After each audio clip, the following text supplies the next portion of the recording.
It's like I can't walk on the ceiling. Oh yeah, got me dreaming, dreaming in colors I never dreamed. Oh yeah, I let you in deeper than I let anyone else before. Filling up with my broken pieces, took them all and made them yours. Didn't know what my heartbeat needed, skipping out, no I can't keep score. When I lose my breath, boy, you got me breathing. Oh, every little thing you do, every time you hold me, take me higher, higher. Every little thing you do, every time you hold me, take me higher, higher. Oh,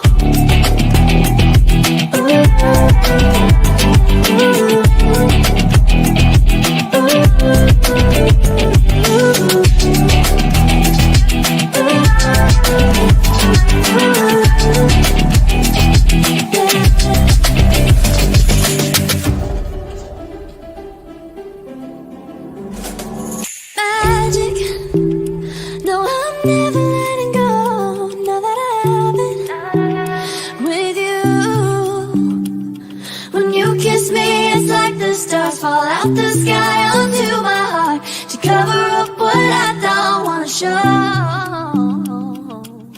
I let you in deeper than I let anyone else before. Filling up with my broken pieces, took them all and made them yours. Didn't know what my heartbeat needed, skipping out, no I can't keep score. When I lose my breath, boy, you got me breathing. Oh, every little thing you do, every time you hold me, take me higher, higher.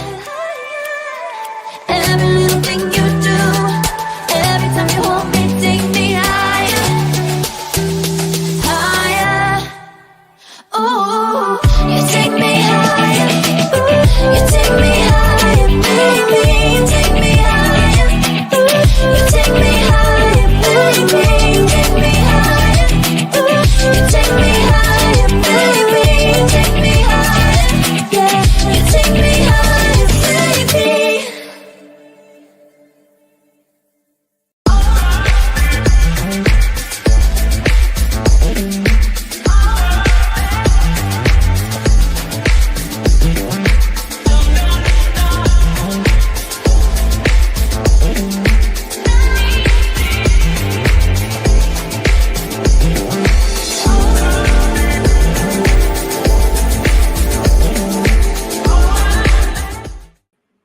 Welcome to Radical Truth, the Power of Aggressive New Show, Let's BS. I am your host, Marlon, along with a returning Anna Hart.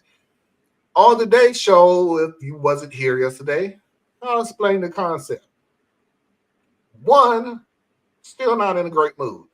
So that means I don't have no videos for the first hour because I don't want to. What we're going to do is, instead of making comments about a video that I put up, we're just going to talk. We're going to vent or, Anna's still not on.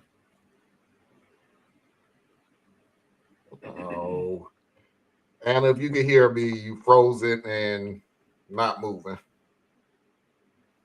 But anyway, so we're going to get everything out of our system as much as we want. And we're just going to talk about, our feelings, the situation, what we're going to do moving forward, everything else. Everybody that's watching the show can do the same thing. Let me take Anna down. Everybody that's making comments can do the same thing. All I ask is that you be respectful. And we can get through this, but this is your, I don't even know what you call it, just your rant pad. I don't know what you want to call it, but okay. Now that's better. Yeah, that's a whole lot better. Okay, say something though. Okay, I apologize. My internet is acting really crazy tonight. Okay, so far? Yeah, You look great. yeah, I got it. You're clearer. You're not up here to the camera. You're looking good. I tried another device to, yeah, I don't know. Internet is doing a thing tonight. That's okay. What? The part that you missed was the first hour. It's just going to be a ranting moment. We're going to get all our feelings out. We're going to get all that what we're going to be doing moving forward. What we would like to see. Just vent as much as you want to. You ain't got to. If you don't feel like doing it, don't worry about it. Trust me, I got plenty in me right now. I can take up a lot of time. Okay. But if you don't want to, that's fine too. Totally, completely understand. Um, the second hour, if last night I said I'm not going to change anything because there's some videos that I wanted you, Anna, to see, so I didn't want to change anything. Then I went back and the "Am I the a-hole" thing. I didn't want to do that no more because it made me feel some type of way, and I'm not going to get mad off of what could be fiction if all I know. So I changed that. That's the only one I changed. But the "Am I the a-hole" has changed. The Mafia video of the week I did not change, and I hope you didn't see it because I want to see if Nope. you have been paying attention all these, at least the last year.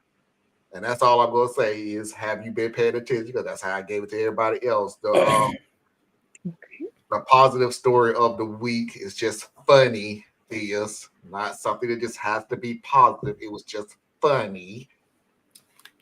And Fosse's videos of the week hasn't changed, but it did give us a good discussion. The Fosse's videos of the week. So that's it. Let's see who we got there. Hey, looking forward to the conversation tonight. Without Uncle, let's get this party started.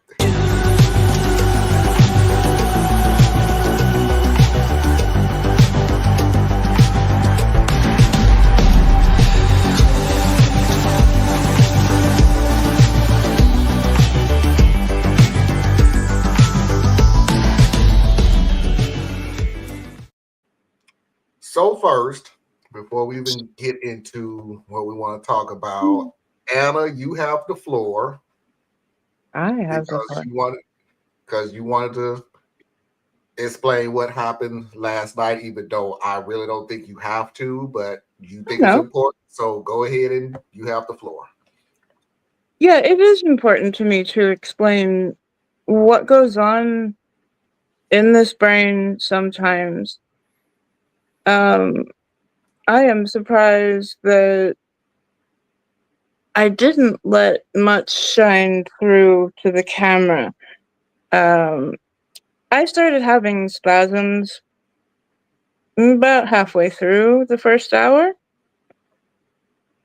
and my brain just got to a point where it was full and information kept coming. And then the conversations, when they start to braid in, my brain has a lot of trouble picking out that, okay, this is, or it had trouble last night picking out, this is not the story, this is commentary. What is really simple observations was turning out to be anything but simple. There were a couple of times that I tried to open my mouth, nothing happened, nothing would come out. I basically needed to turn off everything and go to sleep for a little bit. Like, everything was just completely overwhelmed. My nervous system was a wreck by then. It had been a long and a busy day for me. And so today I made sure that, one, I got a lot of rest.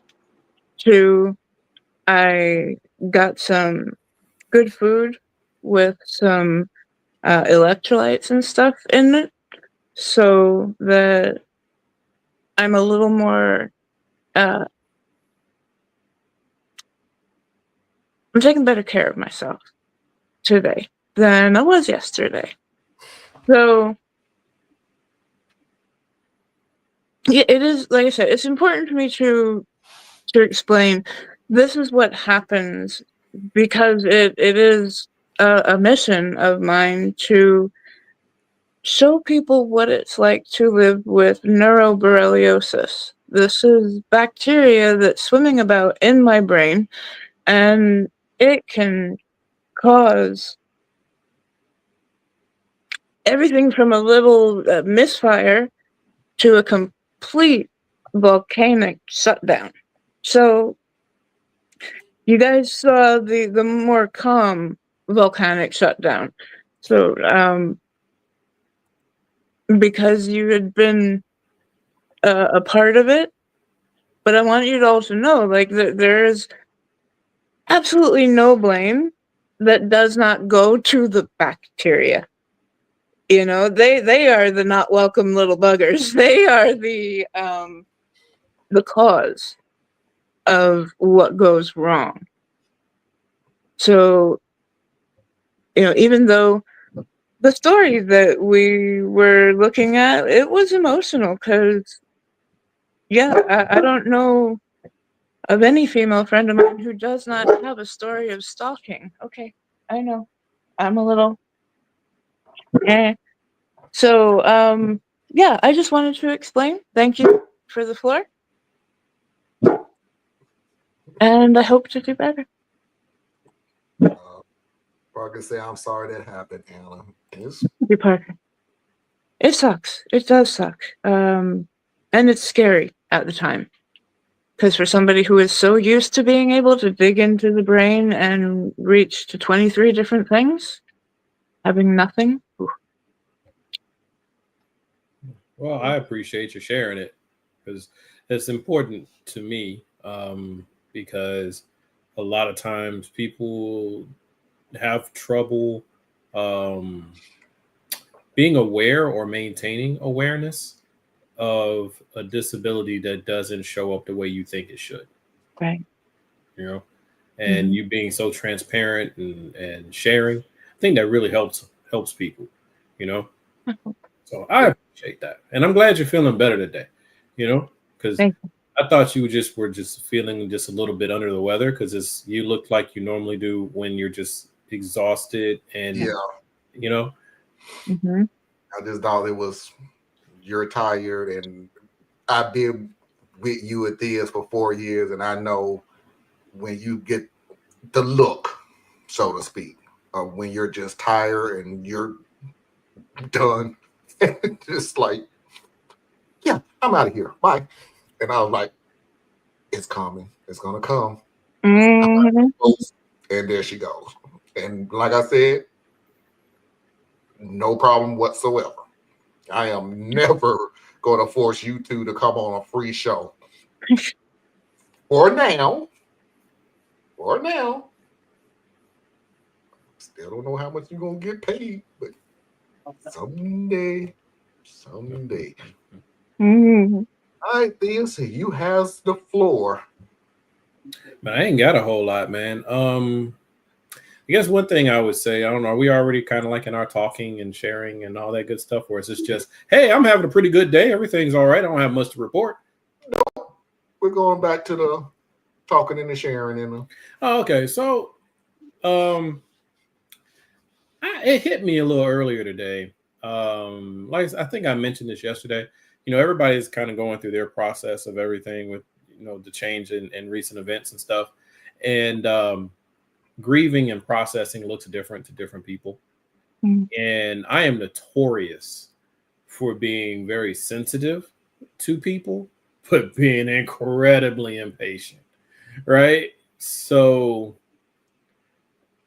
it hit me. I was like, you know what? It's not that I'm not grieving. It's just that my way of grieving is different than other people's. Right. So, like, I was really upset because, you know, I saw what was coming. I've been saying what was coming. I've been saying it for years. But I mean, I'm just one small voice shouting into a vacuum. So got to keep that in perspective. Plus, hundreds of years of history tells the tale, right? And so I wasn't surprised. I was just disgusted, right? So because I was just disgusted and I wasn't surprised, I was able to say, you know what? I'm going to grieve for this long, right? I'm going to be upset for today. And then after that, I mean, I'll still be upset, but I'm not going to be rehashing and sad and no. I had one day. I gave myself one day. And that's fine for a person like me. What I have to keep reminding myself is that's not how most people are. So I apologize and don't apologize to all y'all out there, right? Because I get it that some of y'all need more time. I do. But I am a very impatient person. And I am a let's get to it type of person. So at the same time that I'm aware you need your time, I don't understand why you need as much time. So I'm already on like phase 2 while you're in phase 1. And I'm like, it's okay for you to be in phase 1. That's what my mind says. It's okay for people to be in phase 1. But it's really frustrating because I'm in phase 2 and there's not a lot of people out here with me. Right. Mm-hmm. So I'm trying to drag people into phase 2 and they're not ready for that, But could it be a underlying tone that, and for lack of a better word, fear, but I'm pretty sure there's a better word for it. Fear that they're on no phase at all, since it's shown in the past that they're not on any phase. They're just in the woe is me mode, just like they have been in the past. There's still no planning is gonna come. You froze for a second there, so say that one more time. Mm-hmm. Yeah, I thought it was you that froze, but it was me. Yeah. So now all I was saying was that is a phase. The process of grieving has like denial and anger, inaction, sadness, and it's like all these things are in there, right? Yeah. And I am, and even though I am far from being anywhere near being knowledgeable of this stuff, I am one of those people who believes that people have to go through them, and so it's like cognitively, I get it, I really do, but it's hard for me to hold on to it because I might be in a different order in my process, right? So I don't like feeling helpless. So I'm always in go mode, right? I either don't care about it or I care too much about it. I don't wallow in something. It's just that upsets me more than whatever it was that originally upset me.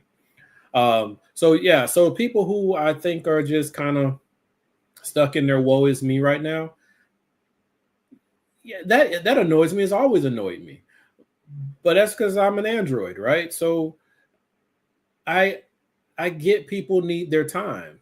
I just don't understand why people need as much time as they do. But I also understand it ain't up to me, right? Mm-hmm. So it's like all of that's happening in my head at the same time. So yeah, will this be the shock to the system that makes people start to organize and galvanize and all that? I'm gonna tell you right now, no, it's not. The American people have a tremendous capacity to adjust. So what's going to happen, what is happening right now is the shock. You got the celebration on one side, and then you got the shock on the other side. So everybody's really acting outside of themselves. And then they're going to start to settle in. And it's not going to be as bad per se as we imagine it to be, because it seldom is as bad as you think it's going to be. but it doesn't mean it's not going to be bad.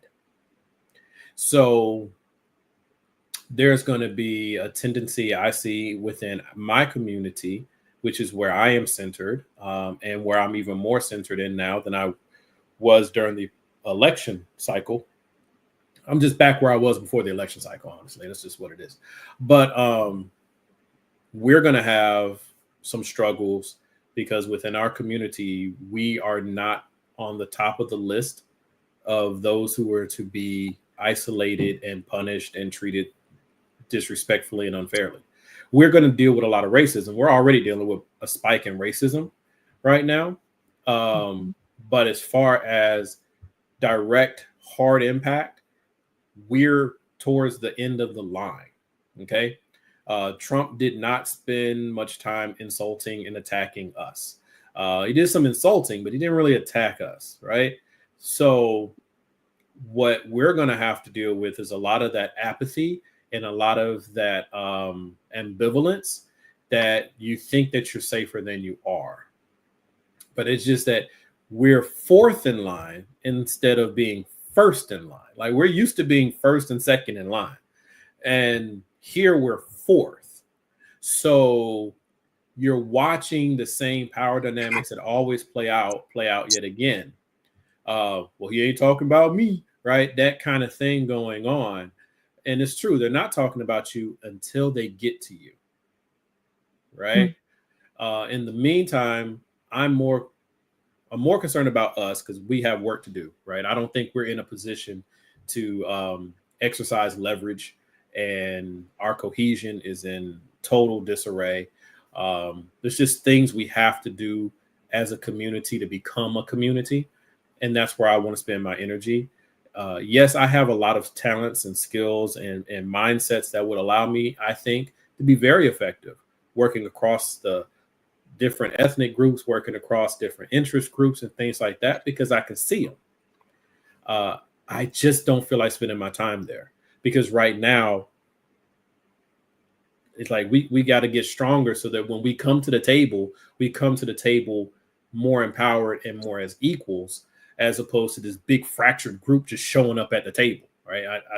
I'm tired of us doing that. But at the same time, there's that part of me, man. And I'm sitting here like, if things start happening to the Latino community, it's going to be loud. If things start happening to the Black community, it's going to be loud. When things start happening to women in general, it's going to be loud. But when things start happening to persons with disabilities, it's going to be real quiet. Yeah. When things start happening to just other groups, right? Like you have big Asian, but then there's most of the Asian community is very vulnerable. It's just there's like three big, Japanese, Chinese, right? Those groups are Korean, right? They're very protected and they're visible, but all the other groups, they're not, right? So that's when one part of me, my brain is like, yo, that's going to be, and like the trans people, that's going to be, I'm not going to call it loud. I'm not going to call it quiet. Yeah. Because unfortunately with the trans community, there's such a small group that they'll just be scapegoated and punished, right? There won't be much advocacy for them because the queer community hasn't been all that great at protecting the trans community. To my understanding, there's actually a bit of a battle between how they fit within the structure, right? And then you got cisgender or whatever you call us. We're just a bunch of assholes. Sorry, first hour, apologize. But so we don't really count them the way we should. Humanity has really taken a hit over the last 10 to 20 years.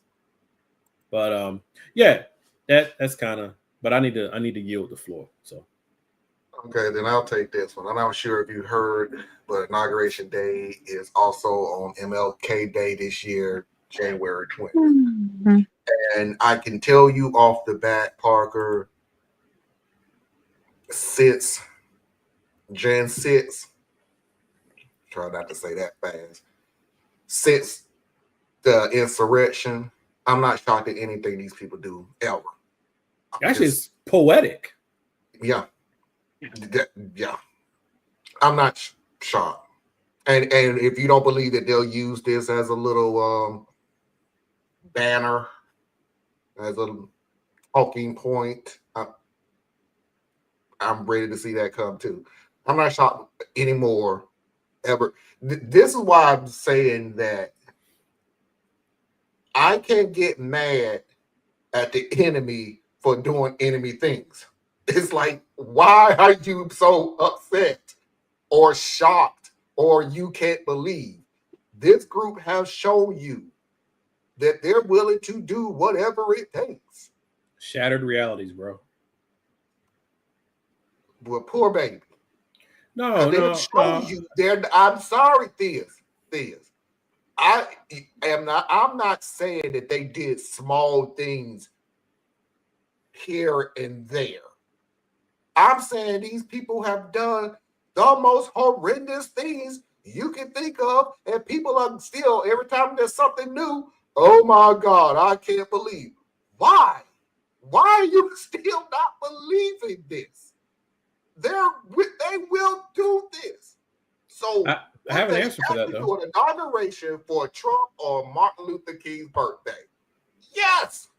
Yes, they would. Not a shocker. What's funny, Marlon, is it's almost divine.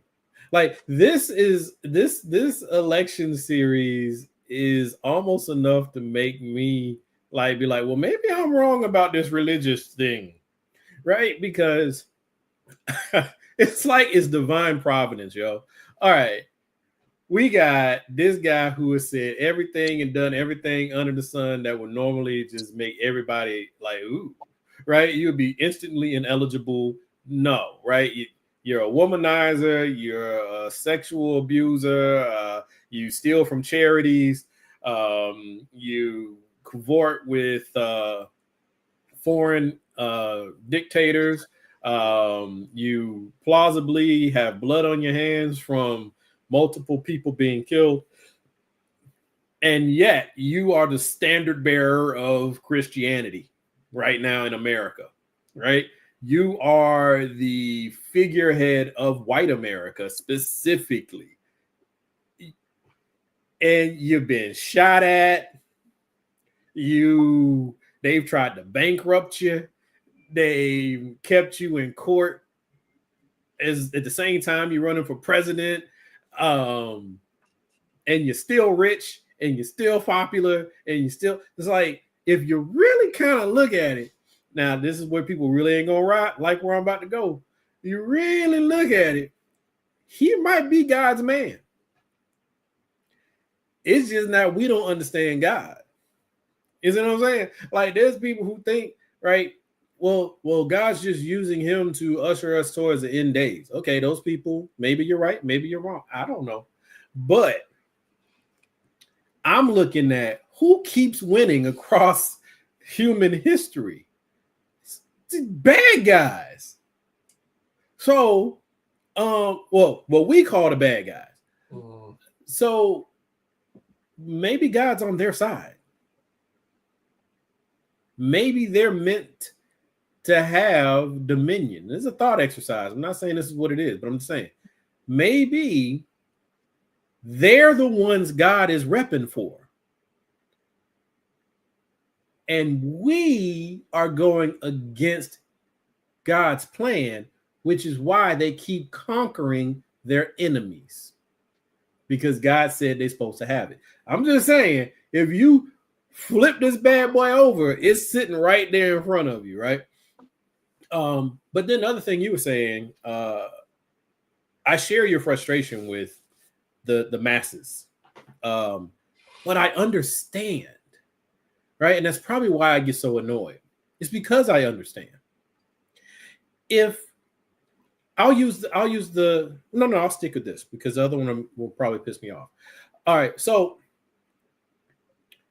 if you're in a situation, huh? I was gonna say it's your thought, so I don't I know what's know. gonna piss you Hey, off. this thing up here is loud and it's constant. You think I talk a lot with y'all? Yo, this is always on. But if you're in a situation where opportunities are controlled external to yourself and you feel like you are powerless and that you're just basically being buffeted by these other forces that don't care much about you and things like that, it's very easy to lose hope. It's very easy to not see a way. And if it's big enough, which this is one of the reasons some people choose not to vote. If it's big enough, you don't even see how you can get engaged. You don't see how you can have anything. It's too big. It's too big. So what you end up doing is you withdraw in and you start looking for other solutions. You start looking for a hero. You start looking for a community. You start looking for a mission. And so people, I think, are on the MAGA side. Some of them are just racist, but some of them are just full of grievance. And MAGA gave them somewhere to direct the grievance so that, because if you notice, MAGA doesn't give them any solutions. Doesn't give them any solutions. But it does give them an outlet to say that you're not alone. You're not the only one suffering. You're not the only one scared. You're not the only one that had hopes and dreams that just aren't coming true. There's a family here. There's a community here. And so they go into it. And there you go. And then for those on the left, and we look at them and we say, gosh, guys, come on and read a book. You ought to know that how this thing got to where we are right now. But they, how do you count who didn't participate though? That's part of the trick in the game, right? But those people on the other side, the left, so to speak. No. They're sorry, that was me. Yeah, that was me. You froze after the left, so to speak. Yeah, so the left, so to speak, right? So they got some of the same frustrations and concerns. And so when we say, well, how in the world are you surprised by this? They're surprised because they have worked so hard to fashion a reality. And now it's breaking, right? They've been long afraid to look at America for what it is. They've been long afraid to look. I'm sorry, y'all. This ain't all of y'all, as you know, okay?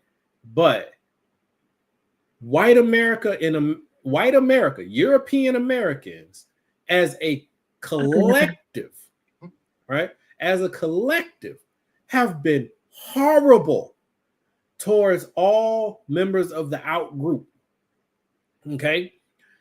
And in order to survive in this nation, especially to my Black folks, if you know your history, we had to learn to appear to be okay when we weren't okay. We had to appear to be your friend when we know you hate us. We had to go along to get along. We developed this thing called code switching. We've got all these coping mechanisms. And what happens when you create this fantasy world where you're living literally two lives is we have what they call Stockholm syndrome. We start to love your captor, love your enemy, love your, oppressor. Yep. You end up, because it's a thin line. It's a thin line from between make-believe and reality. So yes, Marlon, I'm with you. Like, yo, why are y'all acting like this is a big surprise? But it's because they didn't want to see it, bro. They didn't want to see it. And now they're being forced to, and they don't know what to do with it. They don't know what to do with. They don't know what to do with their white friend that's been their homeboy or their homegirl since they were 8 years old. And now, come to find out, they voted for Trump. There's a big conflict there. Dissonance hits. Well, wait a minute. We used to go to the game together. We went on dates. We went on double dates, and we you know what I'm saying? I broke my leg and you carried me home, and you know, I eat at your house, you eat at my house. I call your mom, you call my dad, right?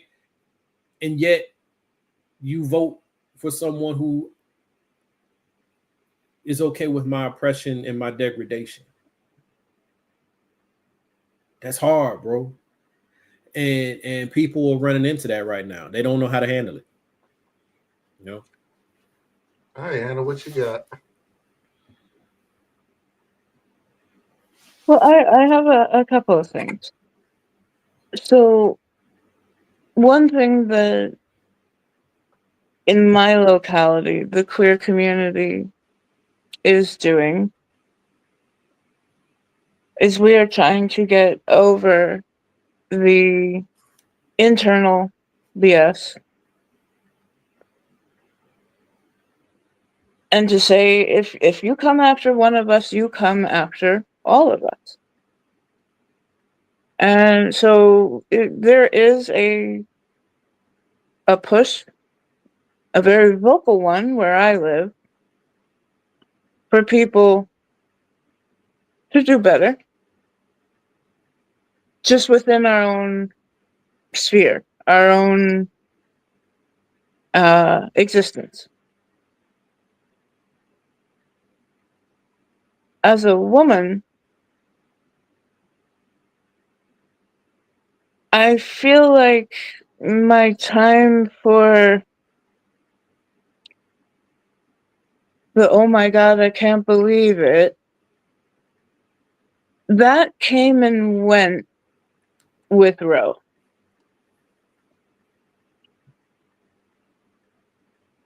Ever since then, it has been, how do I get in contact with the right people? How do I lend the last bit of time that I have to something that I believe in?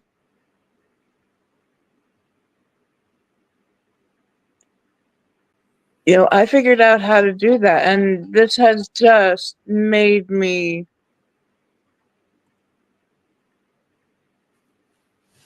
double down with the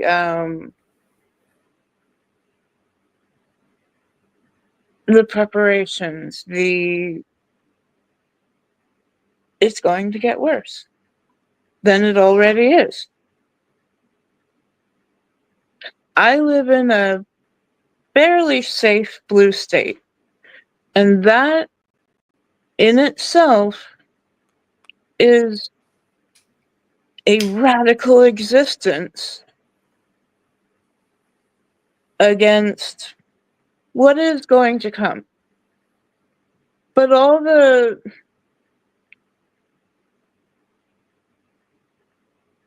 I had maybe a moment of, wow, yeah, you're showing your whole bum, America.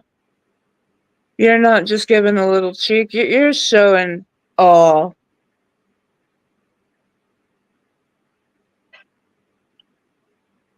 There was no other appropriate response for me than double down, do what I'm doing. I have work in the queer community, work in the disabled community, work in the female community, work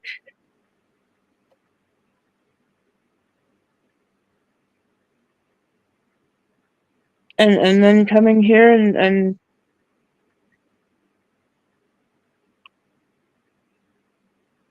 I'm going to try my absolute best to still stay curious, to find out the real story of history,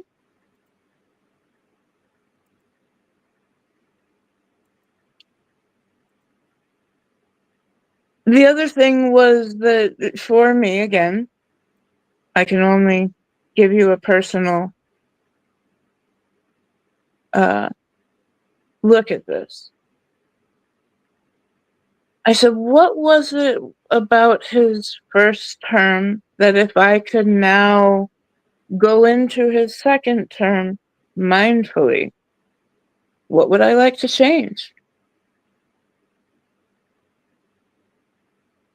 And I immediately said to myself, I don't want to be so captive to what he has said every day. I have had, I think, a few good years of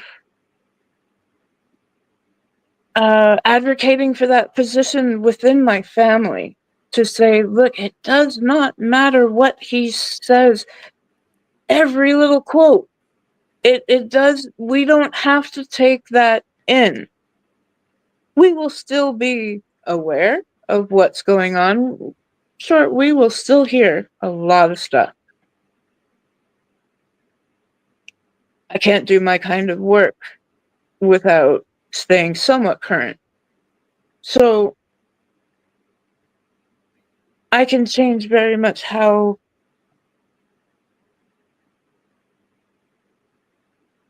I work my mind, how I respond, how I react, how I hope to react.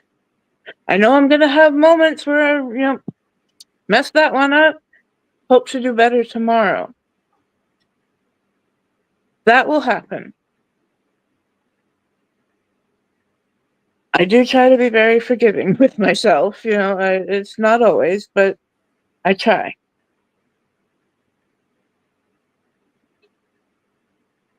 But that a whole next generation of my family,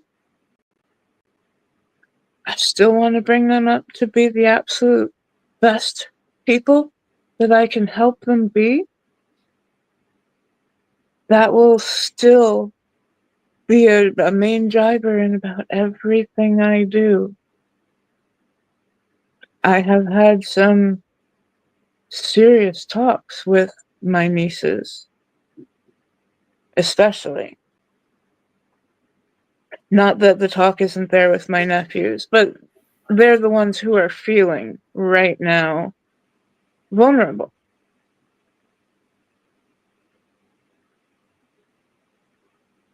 So just all I can do, try to keep one foot in front of the other and keep going. Anything else is not an option. Right now, it's not an option for me to leave. It is not an option, and it never has been an option to lay down and give up. I didn't do that when I got ill. Not doing that now. And That's I one thing really I love about you, Anna. You're full of light. You know what I'm saying? I love that. That doesn't mean that you don't wrestle with the darkness. It doesn't mean that you don't have your up days and your down days. Mhm. You literally walk in the light, and I love that. And I mean that sincerely. You help me always have some tangible example that there's good things out there, right? Right. Yeah, so I appreciate that about you. Just know that, because a lot of my dialogue ain't gonna be inclusive. You know what I'm saying? Because Right. I have a different mission. Doesn't have to be. Yeah. At the end of the day, I want that inclusive world. I want that overlap. Mhm. I want all of those things. I'm just saying right now, like I was having a good interaction with one of my white friends, guy, and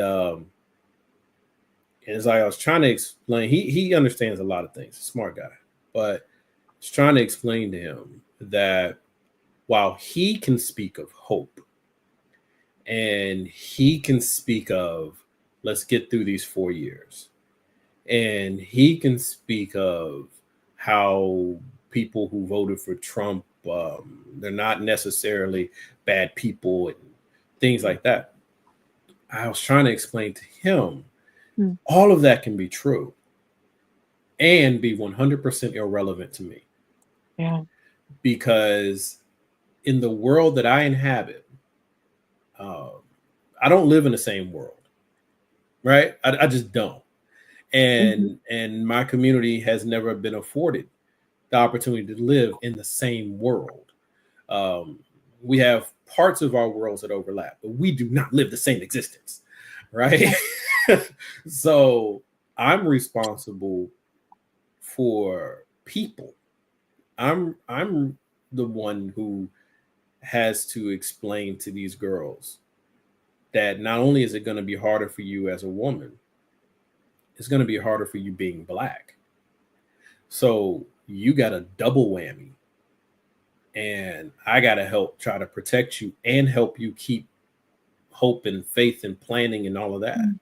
And I've taken it upon myself that I believe that I have to help our young men, because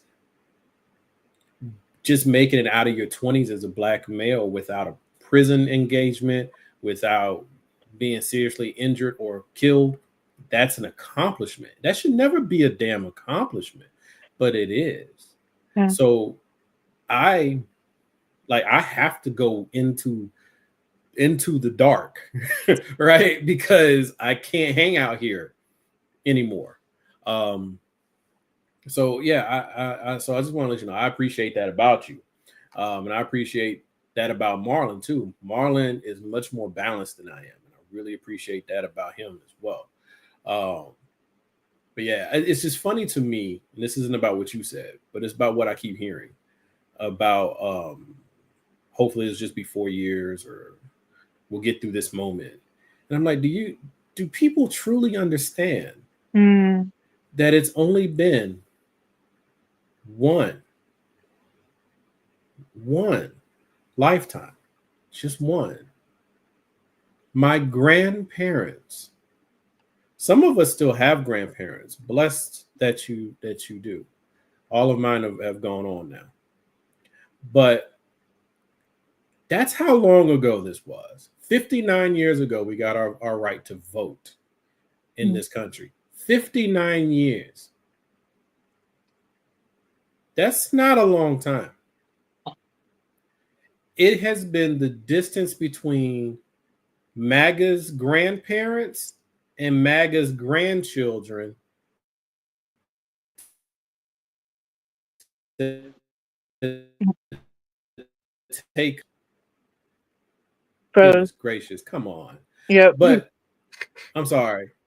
But it's been the distance in time between grandparent and grandchild for American history to already begin to repeat itself, which lets you know that this has been an intermission and has not been a change in America. Out of America's entire lifetime, it's had 60 years of quasi-democracy. That's it. Yeah. And the grandparents of the people who are my age were pouring bleach in swimming pools. We're bombing Black churches. We're hanging Black men in the city square. We're calling grown men boy and shine. We're raping our daughters because they felt they had the right. We're imposing rules by de jure or de facto that kept us from owning homes, owning property, building businesses. That's only 60 years ago. 70 if you're generous. And we're right back here. And yet people want to tell me to have hope. They want to tell me that I can't focus on the negatives. And this isn't just coming from like white people. Black people tell me this. Well, you're always focusing on the negative. You're delusional. You focus on the real is what I would reply.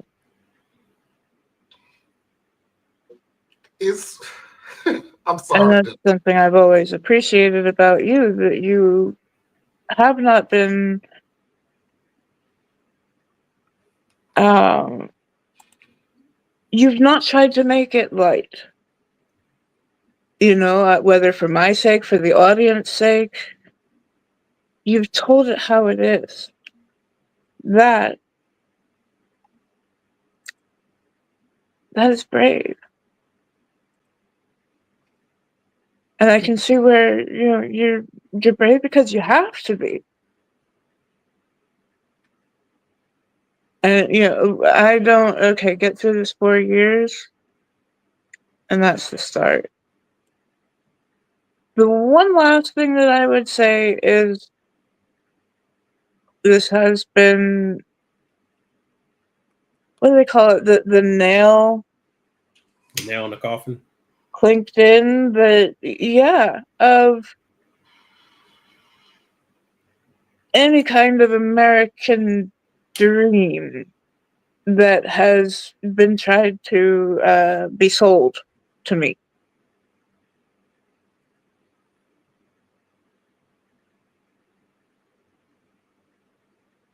I had a feeling growing up that y'all weren't telling us, not you guys, looking past you, y'all weren't telling us the whole truth.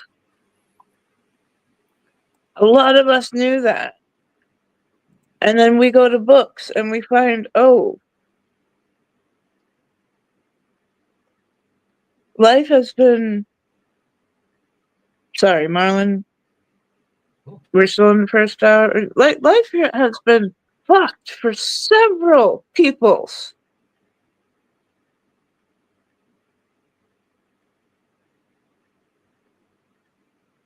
I'm vetoing the first hour, so go ahead with the cousin. Thank you. And that's part of what's really, once again, I study what I view to be my adversary. So when I say that I have understanding and all these things, I do, because I care about people. I care about humanity. I want everyone to have a better lived experience than they presently have. Wherever you sit, high or low, I actually want more for you. Yeah. But I live in this land. It makes me think of Malcolm when he came back from his pilgrimage. Yeah, I understand humanity and brotherhood, and that you got to look past race, and that race is literally secondary or immaterial. But I'm back in America. And in America, race is king. Mm-hmm. So I have to focus on it, because I'd be just as dead from a racist as I'd be from somebody who just hurt me on mistake. Just as dead, right? So it's so maddening, but it's also, as James Baldwin will often try to point out, is that there's a cost to European Americans as well. And part of this white lash that we're dealing with right now, we've seen it at the end of slavery. We saw it at the end of Reconstruction. We saw it at the end of Jim Crow. And then when Obama was elected, it reared its head again. And that's why when people say, well, let's get through these 4 years, it actually annoys me, because you think it's been 4 years. It's been since 2008. You know what I'm saying? Like, y'all been flaring up since 2007, 2008. Mm-hmm. This is a continuation. This isn't just a 4-year aberration. And why I think this particular backlash is happening right now is because the American dream that has been sold to white America is falling apart. Mm-hmm. And they're reacting to that. The racism, sadly enough, is secondary. That's why so many European Americans can get into MAGA that are not racist, because the racism is secondary. What's primary is America lied to them. America said, you're entitled to this standard of living and that everything will be fine. And this is your country and white picket fence and everybody gets a dog and everybody gets a job. And then they're like, wait, whoa. You're outsourcing my job. We got trade deals that took the businesses out of my neighborhood and my communities. Kids can't afford to go to college. That's supposed to only happen to the other people. It ain't supposed to happen to us. My kids can't go to college, right? And they're reacting to that. And whenever they do that, racism comes up because it's easy to. Racism is easy. It always will get you a reaction. It gets the anger out and all of that, you know. But that's why I think that this particular backlash is happening right now. Because America has failed its people, and European Americans were just fine on whole. Not because there's always been allies and good people. Don't get me misconstrued, right? If all people were bad, then America would have been way worse. Right. But you're having that situation where America lied to these people and they're reacting to it. And they were just fine as long as America was lying to me. But not when you're lying to them. And so here we go. But you know, Marlon, I'm sorry, bro. Oh, no. Okay. First of all, I enjoy these conversations when Diaz and Anna is talking because I absorb so much of their energy. That's why I love having them both. That's why I love having a full panel. If it doesn't come off that I don't, or it look like I'm glassing over, it's because I'm taking in everything you both are saying. And I just want to say this. And this is just my opinion. You get something from it, cool. If you don't, cool again, whatever. I should not have said get through the next 4 years. Because that's why I pointed to the thumbnail that I have on there. That I don't want to see the world burn. I'm just accepting the fact that something, the world's going to burn. So what I'm saying is, I'm not going to say get through the next 4 years. I'm going to change that to survive the next 4 years and try to get through what happens afterwards. Because the next 4 years is not like bad, terrible, outrageous, outlandish, destruction, and everything else, which it is. But I don't want anybody to be delusional to think, Trump is out of office. All right, back to normal. No. Project 2025 is the reason why they wanted it to be able to extend past Trump. Yeah, because I want to say Adolf, he didn't come right in and rip stuff up. No. It took him about 3 years, I think it was, for a lot of his stuff to really start kicking in. So what I would say to people is, stop thinking about these 4 years. Stop it. First of all, I don't know how old boy has made it this far. Given that he might make it quite some time. I don't know. He's somehow charmed. But I hope he finishes his 4 years. Because something happens before the end. Yeah. Exactly. Yeah. That's the future. See, So it's like when people are thinking that this is just another bad election cycle. No, it's not, or it might not be. When I can't remember, how was it that it came to be? Oh, yeah. Reconstruction started at the end of the Civil War under the stewardship of Abraham Lincoln. He had plans for how he was going to integrate the freed slaves, and he was going to reattach the South to the North, and then they murdered him. And the moment he was dead, the guy who came right behind him he ripped it all out. Mm-hmm. And that brought us into the death of Reconstruction.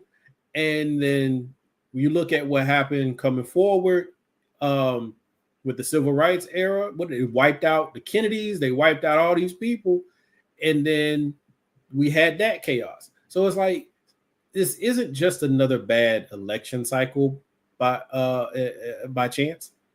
It could be the beginning of a new Jim Crow. Yeah. Because they got the right to make any laws they want to. They got all of the government. Do you think there will be a massive protest right when he takes office, similar to Women's March the day after Trump inauguration? I certainly hope not. 17. I strongly advise you not to do that. But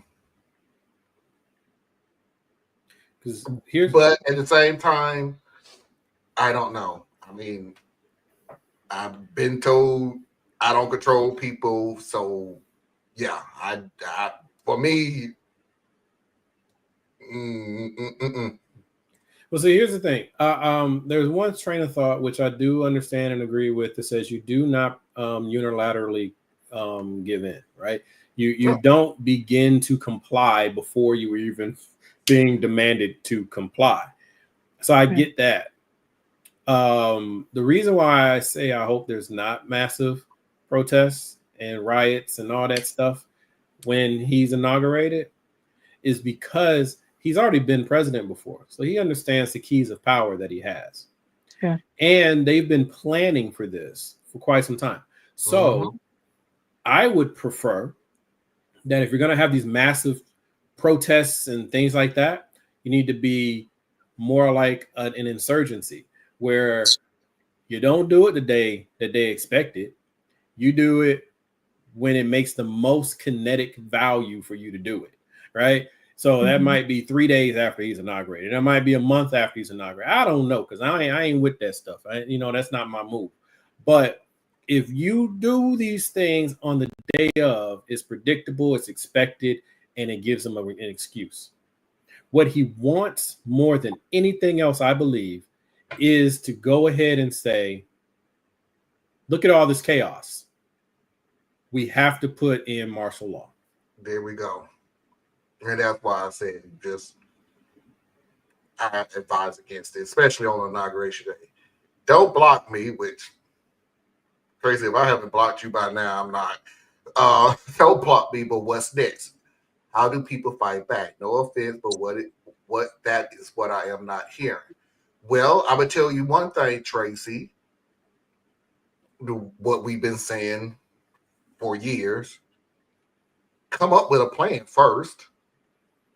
Would be the first thing. Come up with some type of plan. I'm with this that I can't. Well, I'm with Foxy, who told me you're back. You're back, Theus. Okay. He froze for a second, Anna. And Theus, you don't understand this. When you freeze, for some reason, the words are still like saved somewhere. So you'll freeze and then you'll come back, but the audio will say everything that you were saying really, really fast.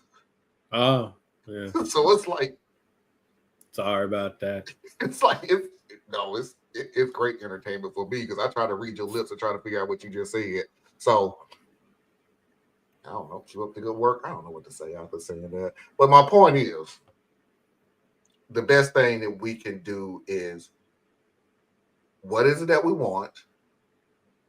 And what plans are you willing to do to get what it is that you want? What we have an issue with doing is, this is what I want. Time to go feed the dog. That's it. That is literally your plan. This is what I want. Time to go water the plants. And what it feels like to me is This is what I want. Now, where's that man on the white horse coming over the hill to give us everything, to be our savior, to give it to us? I'll do you one better, bro. Leading into this election, those who decided that they weren't going to vote at all, or decided that the best use of their vote was a third party, right? These are your rights. These are your rights, and you exercise them according to what you felt was best. Now, like I said to all of y'all before we got here, you need a plan before now. Right. We don't need to come up with a plan. I want to know, because see, y'all knew better. Y'all knew better. Y'all knew that this wasn't going to be that bad and all that stuff. And we survived the first one. We can survive the next one. And I can do a protest and all that. Cool. Bet. That's in the past now. Can't go back to that. But that means you should have had a plan for me. What is your plan for me? Right? Because this is similar to when I used to have those debates with, I can't remember the gentleman's name. And even if I could, I'm not going to say it. But we would have these debates. We're talking about like revolutionary stuff and burn it all down and let America fall and all that. Mm-hmm. And then I'm sitting here saying, if you understood, once again, I'm using Malcolm X's terms. If you understood what that term revolution means, you wouldn't use it. Right? So I kept saying, before you go and burn it down, we need supply lines. We need businesses that can keep people fed. We need grocery stores that can keep food on the shelf. Medicine. We need ability to have medicine stockpiled and ready to go. We need to make sure that the kids and the women have a way to get to safety. We need military arms and training. We need discipline and cohesive networks. We need the Underground Railroad, so to speak, in the new age form. We need all of these things before you decide to go to war. But a lot of y'all knew better. This is your plan. This right here. This is your plan. My plan didn't work. My plan failed. Right? My plan was vote for a Democrat so you have more time to organize and fight against the system. I lost. You won. So now that y'all won, y'all tell us what to do. Right? Because my plan ain't going to be too attractive to most people. My plan is bunker mentality. My plan is it's too late for my generation. It's too late for my parents' generation. We are subject to whatever happens. If your job decides that DEI is a problem for them and they just want to fire your black ass just because, they can do it because ain't nobody going to push back against them. Trump's DOJ will not prosecute. Okay? Our elders, our people who deal with physical disabilities and mental disabilities and have medication needs and have specialized care needs, and they lose their coverage because pre-existing conditions has been promised to be removed, and they do it because they can, because they own the Affordable Care Act now, and they can keep the Affordable Care Act and get rid of pre-existing conditions, get rid of the ability for your children to stay on your policy till age 26. They can get rid of both of those and still keep the Affordable Care Act. What's the plan? Medicaid? The red states already hate Medicaid, right? they already hate it. So that means our children won't have medical care. That means a lot of our parents who are struggling, just trying to keep some food on the table, won't have medical care. That means your SNAP benefits will be cut yet again. You just got an expansion on your SNAP benefits because of the Biden administration. You just got a reduction in the cost of your prescription drugs because of the Biden administration. But that wasn't good enough for some of us. So that's gone. As soon as this Congress gets in session, most of those things will be done within 60 to 90 days. Done. Just go ahead and chalk them up. They're gone. So, also, I'm sorry to jump in here. For the people who's also voting for their issue with the war, you ain't got to worry about that no more. Trust me. You do not even have to worry about the Ukraine-Russia war. We know who's going to win and how it's going to end. We just going to wonder how many people die. And you're going to come on here with your woe is me mentality. But hey, you got a part of what you wanted. You wanted the war to end. You didn't think this through. The people who have an issue with Israel and Gaza, don't worry about it. That's going to end really, really soon. War be over. You don't ever got to worry about that. You was worried about all the thousands and thousands of Palestinians who was dying. Don't even worry about it. They're still going to die. They're just going to die a lot more slower. Oh, they'll die faster. And you won't have any news coverage. No, what Israel take over, because remember, this is all about land. So the quick killing is done, because all they're really going to do is just cut off food, medication, water, power. So you ain't got to worry about the quick kill. You don't even worry about that. It's just going to be a lot slower, to the point where it's so slow where they're not going to report about it because it's not news anymore, because they already got Trump ended the war in Gaza. But I can hear it already. Marlon, all those things were going to happen anyway. The war is still going on anyway. I agree with you. It was two bad situations. The difference is, who are you able to achieve more pressure campaigns or have some level of impact or feedback with, right? The Harris campaign, the Harris administration and the Biden administration, they at least hear you. They end up being pressured to make statements that they might not want to make, and then they're having to make decisions that they might not want to make because they know that they need their constituency. So they listen a little bit. Trump ain't got to listen to nobody. Absolutely. He ain't got to listen to nobody. He ain't got to listen to his people. He ain't got to listen to our people. He ain't got to listen. Right? So this is where, I don't mean this to come across as like, and I told you so, but it is truly, I told you so. You have to have a plan. Yeah. So now we've done it. Okay. We went into the neighborhood and we said that this neighborhood looks terrible. Bulldoze it all down. All right. The government ain't going to fix the houses. Just knock the houses down. But what we didn't bother to do is go and check to make sure nobody was in those houses. We didn't bother to go and see if there were like rat infestations inside of these houses.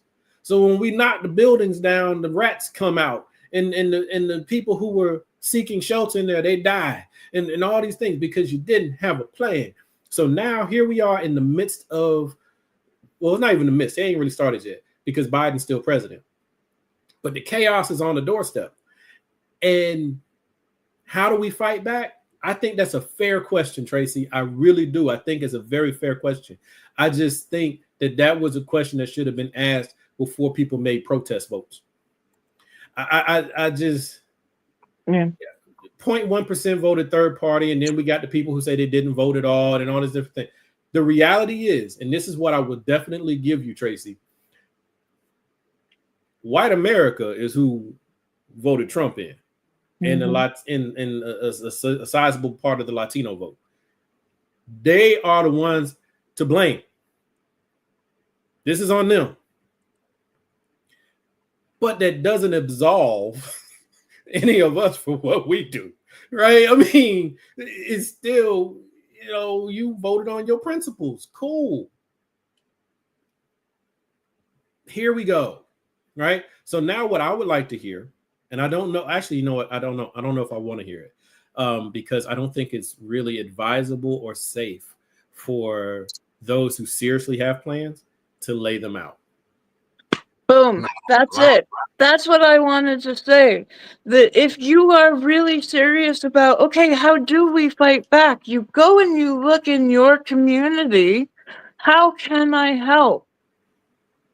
You have to be able to say, to see that this is not going to come from those of us online. We are not going to be telling anybody that, hey, there's going to be a meeting at this place at this time. You should know about them. You should have an idea of what you want to work on and go find the people and work with them on it. Yeah, you got to do it offline now, folks. Yeah. If you can hear me, if you're out there and you can hear me, I'm not going to give you any of my real plans. I'm not. Okay. But I will tell you this. You got to go offline. Yes. The stuff you're going to hear from me online is going to be me venting. It's going to be me giving like a topical discussion of certain things, historical context of things. But as far as actual plans, you will not hear that from me online. Not at all. Right. Nope. You have to do like Anna just said. You got to go offline to the streets. So that means if you're a person of faith, then you should have people in your church that you know of. Right. You may not know a lot about them, but you know who they are. Time to strike up a conversation, right? You know, they may have to vet you a little bit to make sure you're not, up to no nonsense. But there are people in your church that have a radical mentality, who have a resistance mentality. Mm-hmm. They're good people to talk to. Connect with them. They share your belief system, and they also may have the workings of something that you can believe in and tie into, right? The keeping it really high, the food kitchen that a lot of churches have, the pantry, that's one way of resistance. Because what the Republican Party, what the conservative movement believes, and this isn't me saying a negative or a positive about them, this is just their belief system. They believe that charity is not the job of the government. They believe that charity is the job of the church. So it's going to become much more important for your churches to be well-funded. So that means, hey, if you got to start paying your tithes and your offerings out there, folks, because they're going to be the ones who are running your soup kitchens. They're going to be the ones that make sure that you got groceries. They're going to be the ones helping you with utility assistance. They're going to be the ones helping you with rental assistance. That is all coming back to the churches to do. So if you are a person of faith, get in with your church, find out what you can do there. If you're not a person of faith, then start going to civic meetings and go hang out at the barbershop or hang out at the salon or wherever people go. I don't know where folks go, but you need to start doing that.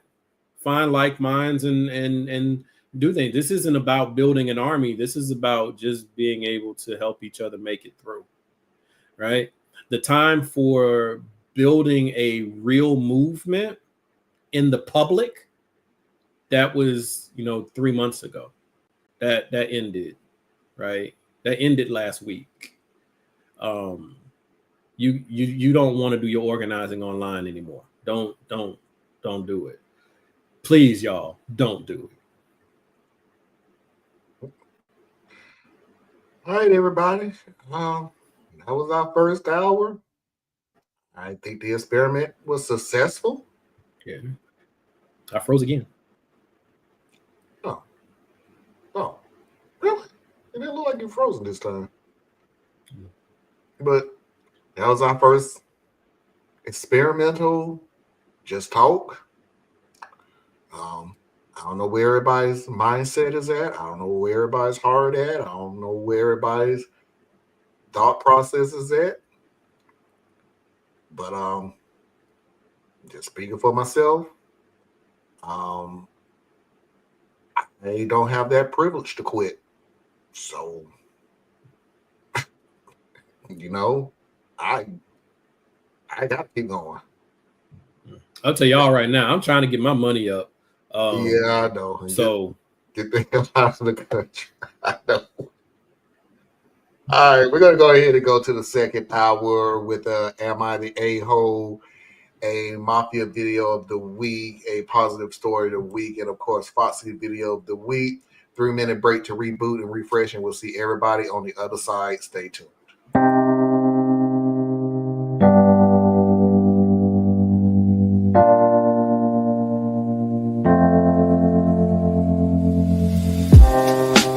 Living for weekends, wishing I could take a break from this world. Running on a hamster wheel, but searching for something I can't feel. I just wanna be a lost girl and fly. Take a breath, feel my wings spread, levitate above the ground and make eye contact with clouds. Now I'm rising, I'm soaring above it all. I just wanna be free. Finally, I wanna be free. I wanna be free. Finally, I wanna be free.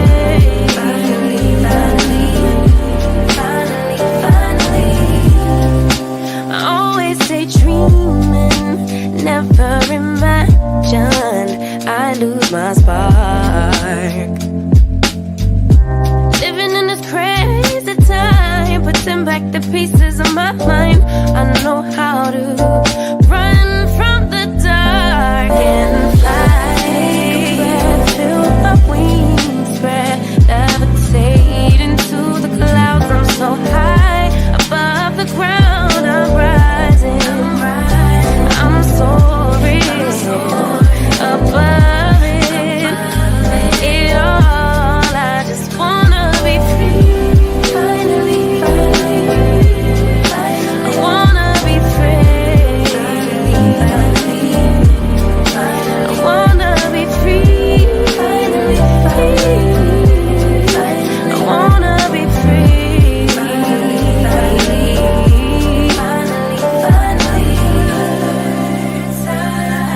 Higher to a bird. You, I'm rising, I'm soaring above it all. I just wanna be free. I wanna be free. I wanna be free.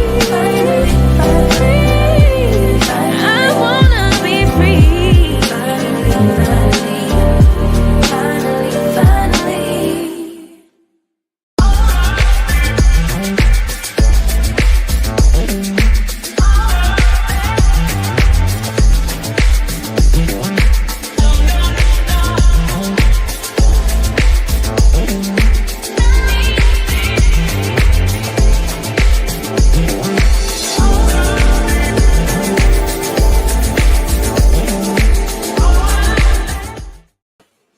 We are back, and without further ado, let's go ahead and pay those bills. Please do not forget to go to patreon.com/Tracy Media Fed. Help support Tracy and all of her endeavors.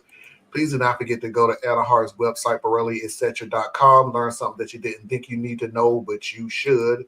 Please do not forget to go to Thea's website, OurUnitedCore.com. Communities build movements. And if you need to reach me, you can do so at radtp@outlook.com. That's RADTP@outlook.com. And we will be back next week, Saturday Night Vibe, 9 p.m. Eastern Standard Time. And something that I did not do last night, we are into the Mama Heart Hour. You did do it, you just didn't say it. Oh, well, now I'm saying we're in the Mama Hearts Hour of the show. Let me see. Hey, you know what? Hey, we didn't give Parker and Tracy a chance to respond, I feel. Because they were both asking essentially kind of a similar question. Tracy was more direct with what she was asking, but I don't know what you guys think about that. I didn't get any more comments after what we said. Okay. of anything. So, but again, this is Radical Truth to Power. This is not Saturday Night Vibe. So we can get right back into the political talk even during the second hour. It would not bother me at all. Not at all. We're in so I am not going to turn Radical Truth to Power, the flagship show, the Lindsey Graham reasoning of putting this show together just so I can get to a bunch of Reddit stories. So trust me, if you want to go back into talking social and political talk, we can do so. That's one thing that's really unfortunate. Lindsey Graham is vindicated. Not to me. Is vindicated? He's vindicated because he basically, I don't know what the right word to use for him, but obsequience. But he's still in elected office. His guy won. He's free to continue to be a little Schmeagle, right? And for those of you who don't know, Schmeagle is like the little goblin-like creature in Lord of the Rings. But Smeagol's the good part of him. He's the Gollum. Gollum, yeah, I guess, yeah. But he plays both sides, right? So I don't know. But yeah, it's just that sucks. And Ted Cruz is back in there, and yeah, it's just America all over the place. Not we on this panel, but we as those center to left, we keep asking how do they keep on getting back in, and people want them. The majority where they live. Yes, we know Republicans do a whole bunch of gerrymandering and redlining, all that. But this was very clear. America actively chose. Yep. And this is one of those things where I'd say cool off a little bit, probably to the end of next year for me. Don't send me any more. Did you hear what Trump said? Did you hear what Cruz said? Did you hear what Lindsey Graham said? Did you hear what Tim Scott said? I don't care. America has proven that what they say is irrelevant. They literally have proven to you that they're not going to talk their way out of office. Like, seriously. It's the silliest, corrupt thing these people have said did not stop them from getting another term. Which is one reason I'm wrestling against this, because I want to believe this, but I can't really believe it about myself. So I don't know. But I'm like, look, guys, let them have it. Don't push back too hard on anything. They got the presidency, they got the House, they got the Senate, they got the Supreme Court. They're about to switch the Supreme Court up for the next 50 years. So if you think that the filibuster, they're going to go ahead and get rid of the filibuster, that's done. They're going to go ahead and probably expand the Supreme Court. All right, because what Biden won't do, they will. So it's gonna get really funky, right? But I think that if the Democrats push back too hard, it'll seem like the Republicans didn't get to do what they were sent there to do, and their constituents will have an excuse to say that, oh, well, if you had just gotten out the way, then none of this would have happened. So it's almost kind of like, let the kids touch the stove. It's kind of like where we're at. Let the tariffs come and people lose their livelihoods, and let the crackdown and the deportations come, and watch, 50% of the Latino community supported this. So here's hope. Let them see what it's like when the Trump administration doesn't care about your status. They just care about what they think you are. And they come for you just like they come for the people you didn't care what happened to them. So a part of me says, let it happen. But then another part of me pays attention to history. And I'm like, yeah, just letting it happen is 1939. I don't think we really want that. So it's, I just don't know. There's nothing wrong with that. I don't want, when I say I'm watching the world burn, that I'm going to be. I don't want anybody to think as soon as the world starts burning, I'm going to be gleeful and pull out the whole "I told you so" card. That's not what I mean. It is. I will take no joy into seeing what's going to happen. It is. I'm not going to be coming on this show and wagging my little skinny finger, going, "See, told you, telling you for years." I might. I can't do it. I can't do it. It's me. I can't do it. Told you not to do it. Did it anyway. I can't do it. Because that's one thing I will ask people. Let y'all know right now. If y'all catch me on a conversation and you complaining, I can't believe that this is happening. I can't believe that they're doing this. I didn't vote for this. And I'm gonna look and be like, who did you vote for? Yeah. You got more energy than me. That's my only question. You can do the whole, I can't believe this is happening. Do you see what they said? Did you see what they did? I'm going to go grab my tea.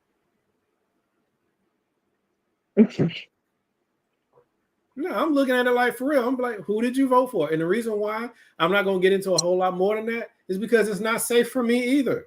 Yeah. So I can't believe this. They're losing people's children, and there's blood in the streets, and listen to the women crying as their husbands are ripped away from their families, and oh no, they cut off my medication, and I don't know what to do. Who did you vote for? Okay.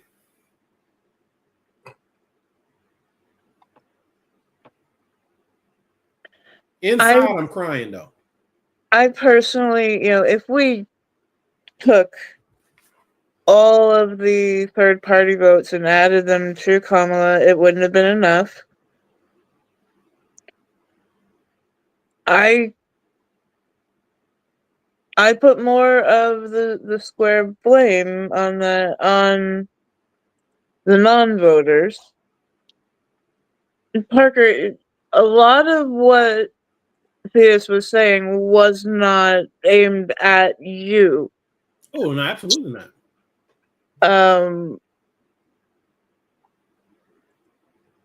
I actually know quite a few people who normally they would have done a protest vote. They would have done Green Party, but this time saw the gravity of trying not to have a fascist come in office again. And quite a few voted that way. But I can't, at least they voted. That might not be your thing, Theus. I can't. I hear you. No, actually, I do. Right? Like, they did something. Yeah. And it's only because the results are in that we can look back at them and say, well, you made the wrong choice. Right? So like that recrimination happens. But at the same time, you are accountable to what you do. Right? Whether you win or you lose, you did what you did. So even though, as I said before, white people and Latinos carried the day, and the young people who switched and went with Trump, they carried the day. in making Trump president, what did you do? Right? Like, so you still voted the way that you voted. So when I start having conversations about solutions and processes and ways forward, some of y'all won't talk to, not for certain parts of those conversations, because to me, you're problematic because you didn't think it through. That's your right. Yeah. You're entitled to your vote. You're entitled to that. That's your, as a citizen, you are entitled to vote however you vote, but you got to own it. Got to own it. Right. And I'm sick of third-party voters getting the blame when elections go sideways.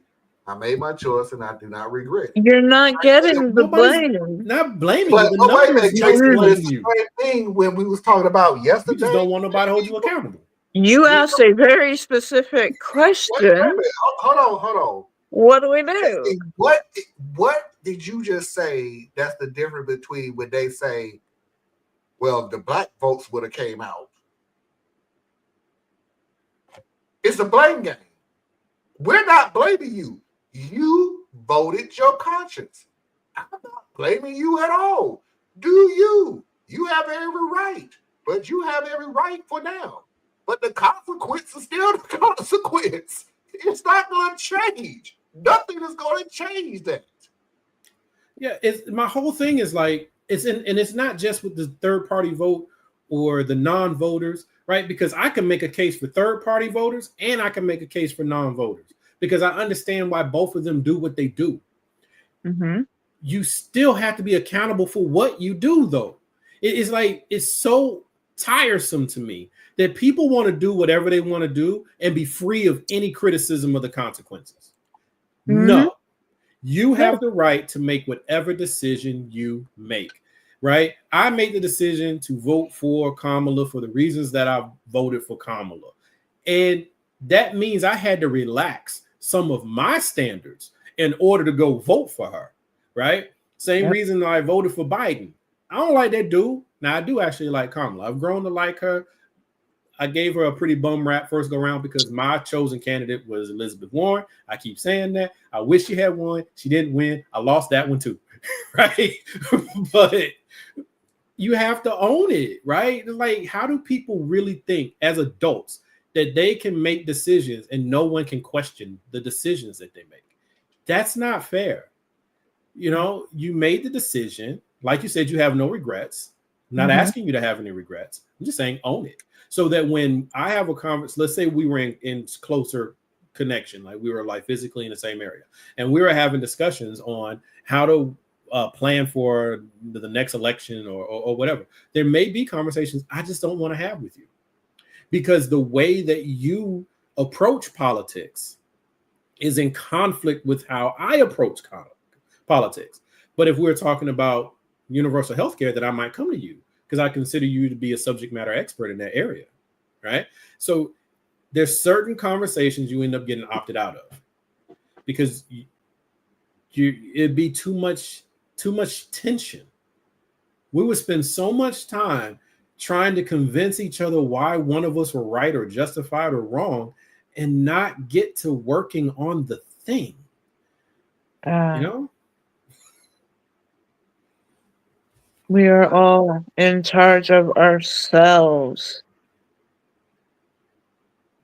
And nobody's going to be telling us, this is the way to go.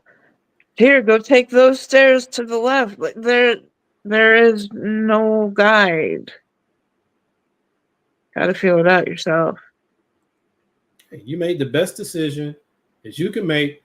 Well, maybe not, but I'm going to say you made the best decision that you could make given how you felt, what you believed, and the information that was available to you. And that's cool. And that leads us to different decisions and different outcomes. But we are now accountable to those things, right? And I think that's one of the reasons why, like, some of my very well-meaning, like the guy I was telling you about earlier, well-meaning people that normally in almost any consideration, I could sit down and I could talk to this guy about almost anything. Mm-hmm. But right now, I can't. I won't.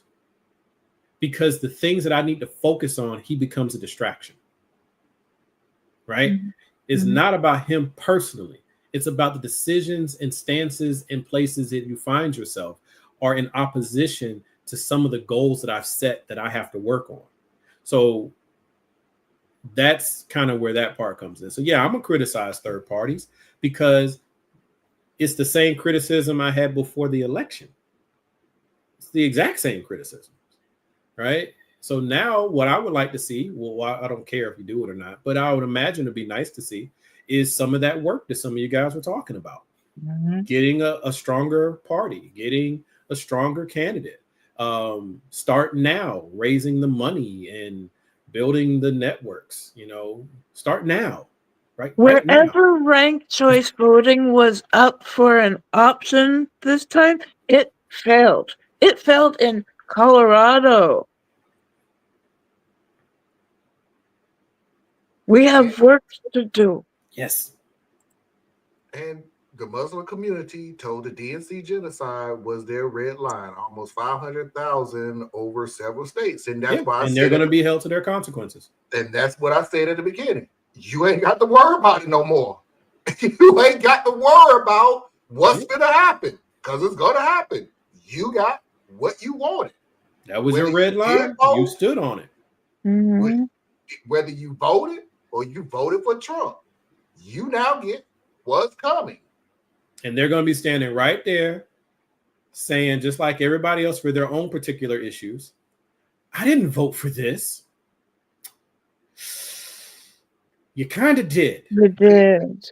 You kind of did. Yeah. You didn't vote for all of this. Where we disagree. But you kind of did. Anyway, am I the a-hole?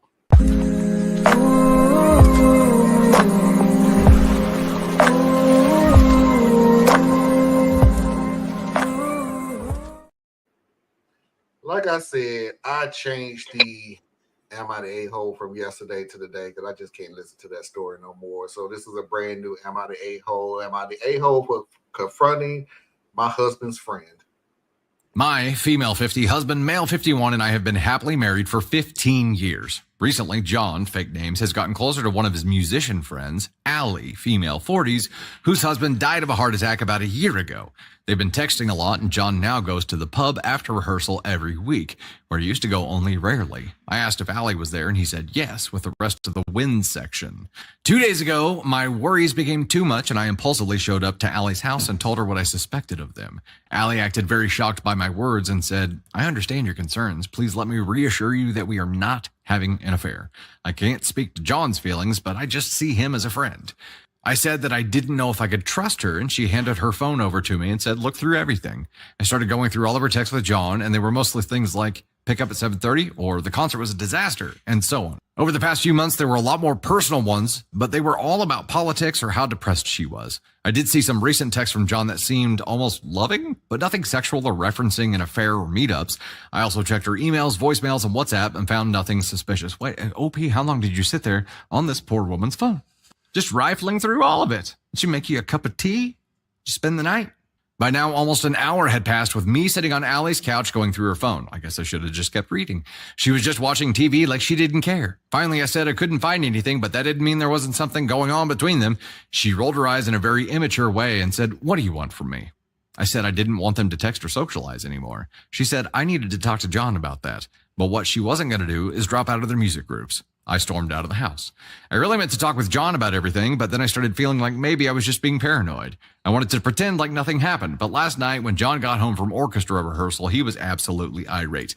Wait, so you did all this shit and then you went home and pretended like you didn't do all this shit and never talked to your husband? Okay. Apparently, Allie told him what I said. I do not like confrontation at all, so this argument with John was extremely painful. He yelled at me for accusing Allie and him of cheating and said that she didn't deserve to be treated that way. I couldn't believe my own husband was berating me for being mean to this woman. It was like my fears and concerns didn't matter at all to him. I asked him if they were cheating, and he said no. And then I asked if he was in love with her, and he just stormed out of the house. I feel I had the right to confront Allie, but John actually wants me to apologize to her. But I could have sworn something was going on, and I had to make sure. So, am I the astronaut for confronting my husband's friend because I was worried they were having an affair? No, you're just weird. You need some help. You just burn down a relationship because you might be, I mean, okay, first of all, I believe you don't create questions where questions don't already exist. So that was on him to have done a better job of not putting himself in positions that could create those questions. That's on him as far as that part goes. She went over the deep end probably because she's so afraid of losing that which she has. And so she found herself doing things that normally she would never do. And so now she's here. It's here. I'm here. I've done the thing. Can't undo the thing, right? She needs some help, right? And it's not, and I'm not going to put it all on him. It's not like I'm not going to say that he created the insecurities in her. She probably came pre-installed with some of these insecurities. But as her partner, he could have done better to even avoid this becoming an issue. No, but she's the one walked into the house with a match and some kerosene, though. You know how many times I have seen this play out in the music world? There is a chemistry between people that play music. It is not sexual a lot, you know. But it sure can be mistook for something that it's not. When you have a beautiful moment and you share a smile because that note just went just right on top of what your guitarist was doing and on top of the rhythm, and just things were good. And then a lot of times jealous partners would come from all over.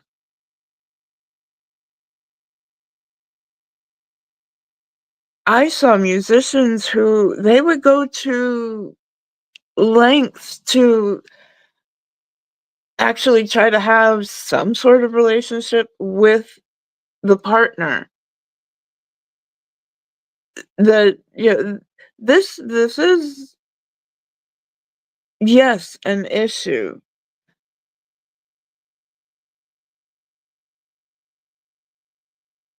I do not believe it is simply I think people tell themselves, oh my God, you're having sex. What you really don't like is the intimacy that you see before you. You don't share that because you don't do music. It's very simple. There's a lot of sex that happens in music. Yes, I didn't want to totally, but okay, I'm in my experience, real world people who are not rock stars, who don't go in front of stadiums of people, who go in front of bars of people, you know, that kind of difference. Yes, there can be, when that mistake happens, it happens. It still is mistaken a whole lot where it never was sexual. Never. I mean, I get it though, because like, I mean, all the stuff I said, but like me, I am the jealous sort, right? I'm very, very territorial, right? Mhm. So I would never be involved with a musician, a professional model, actress, right? Things that Mhm. require them to kind of be flirtatious or outgoing or very, you know, out there, right? Because Yep. I can't deal with it, so I ain't gonna deal with it, right? Mhm. But what do you do when you live a normal life, quote unquote normal life, and your partner does enjoy music and their hobby becomes much more than a hobby, right? You're Garage freezing. band is now actually playing in local taverns, which now you start getting a little bit of a following, and you have, you know, the it starts to grow on itself, right? And then we look at the partner saying, wow, why are you so jealous? But in reality, they're the same person they always were. Hmm? You change the dynamics. You introduce some things that weren't there before. Could be. Professional. Wow. What was the context? I'm sorry. What? Entertainment was a roundabout way you were saying things. Yeah, I don't think I could do that. I don't think I could date a professional clown. Now maybe like a mime, because that could get sexy, right? But if they're doing like pulling tissues out of their sleeve or rabbits out of their hat or walking around that big horn thing, I don't find that sexy. You know, but I don't think I'll be worried about them, cheating at the kid's birthday party. I don't know. That could be a hard one, Tracy. That could be a hard one. Yeah, that's what she said. Hey.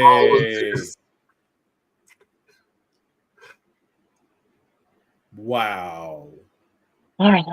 I swear. Dirty clutch, mind. Clutch pearls. Okay. My point is, I was done with you, OP, on just one line that you said. And yeah. You don't read through this woman's phone, email, WhatsApp, and you still came out with, that doesn't mean you wasn't cheating. Then that tells me you, no matter what you saw, you was going to still say that sentence. It's a you thing. It's a you thing. And then I get what you're saying, but just adding context because it wasn't said in there. It is amazing to me that not amazing. It could have been that he was with this orchestra before he even started dating this woman. Could be. You married into the situation knowing exactly what his occupation was or his hobby was. You didn't say one way or the other. Or what his hobby was. So you took you made a decision. All the risk of that happening, even though there was no risk being shown. Yeah. I wanted to say this because I kind of found it strange until I thought about it. I found it strange but are you in love with her? And the dude walked out. I'm like, what's up with that? And then it was tired of being asked questions. Then it was popped in my head. Yeah, and that popped in my head. That wasn't the first time you've ever asked that question to him. He's literally answered these questions over and over again, and he's probably have shown you the same proof that, look, there is nothing going on. And you have still shown not only the capability of not believing that something is going on, but after saying what I said about this is not the first time this subject came up, you have shown the ability of not letting it go, regardless of the proof. So, I'm being highballing when I say this, but you could have a private PI follow your husband for months on end and come back with no show of him cheating. Absolutely nothing. But that doesn't mean nothing going on. And he was just there on the wrong days. Yeah, and I still have a feeling you would come back and go, well, you are sucky at your job then. So it's one thing. I'm not going to say it's not. It's one thing to be upset that you're being accused of cheating.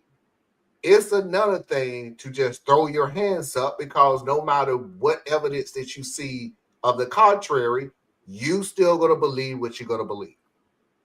And that's what's so frustrating with you. Like, I don't know what it is that it will take, and you have shown that it's nothing. Nothing at all. It's not going to take anything other than you stop. And I don't even honestly think that would stop you at all. I really don't. Because now you would probably switch it to, okay, I don't want you to text anymore. I don't want you hanging out with the bar with her anymore. And that will switch to somehow you're still getting through.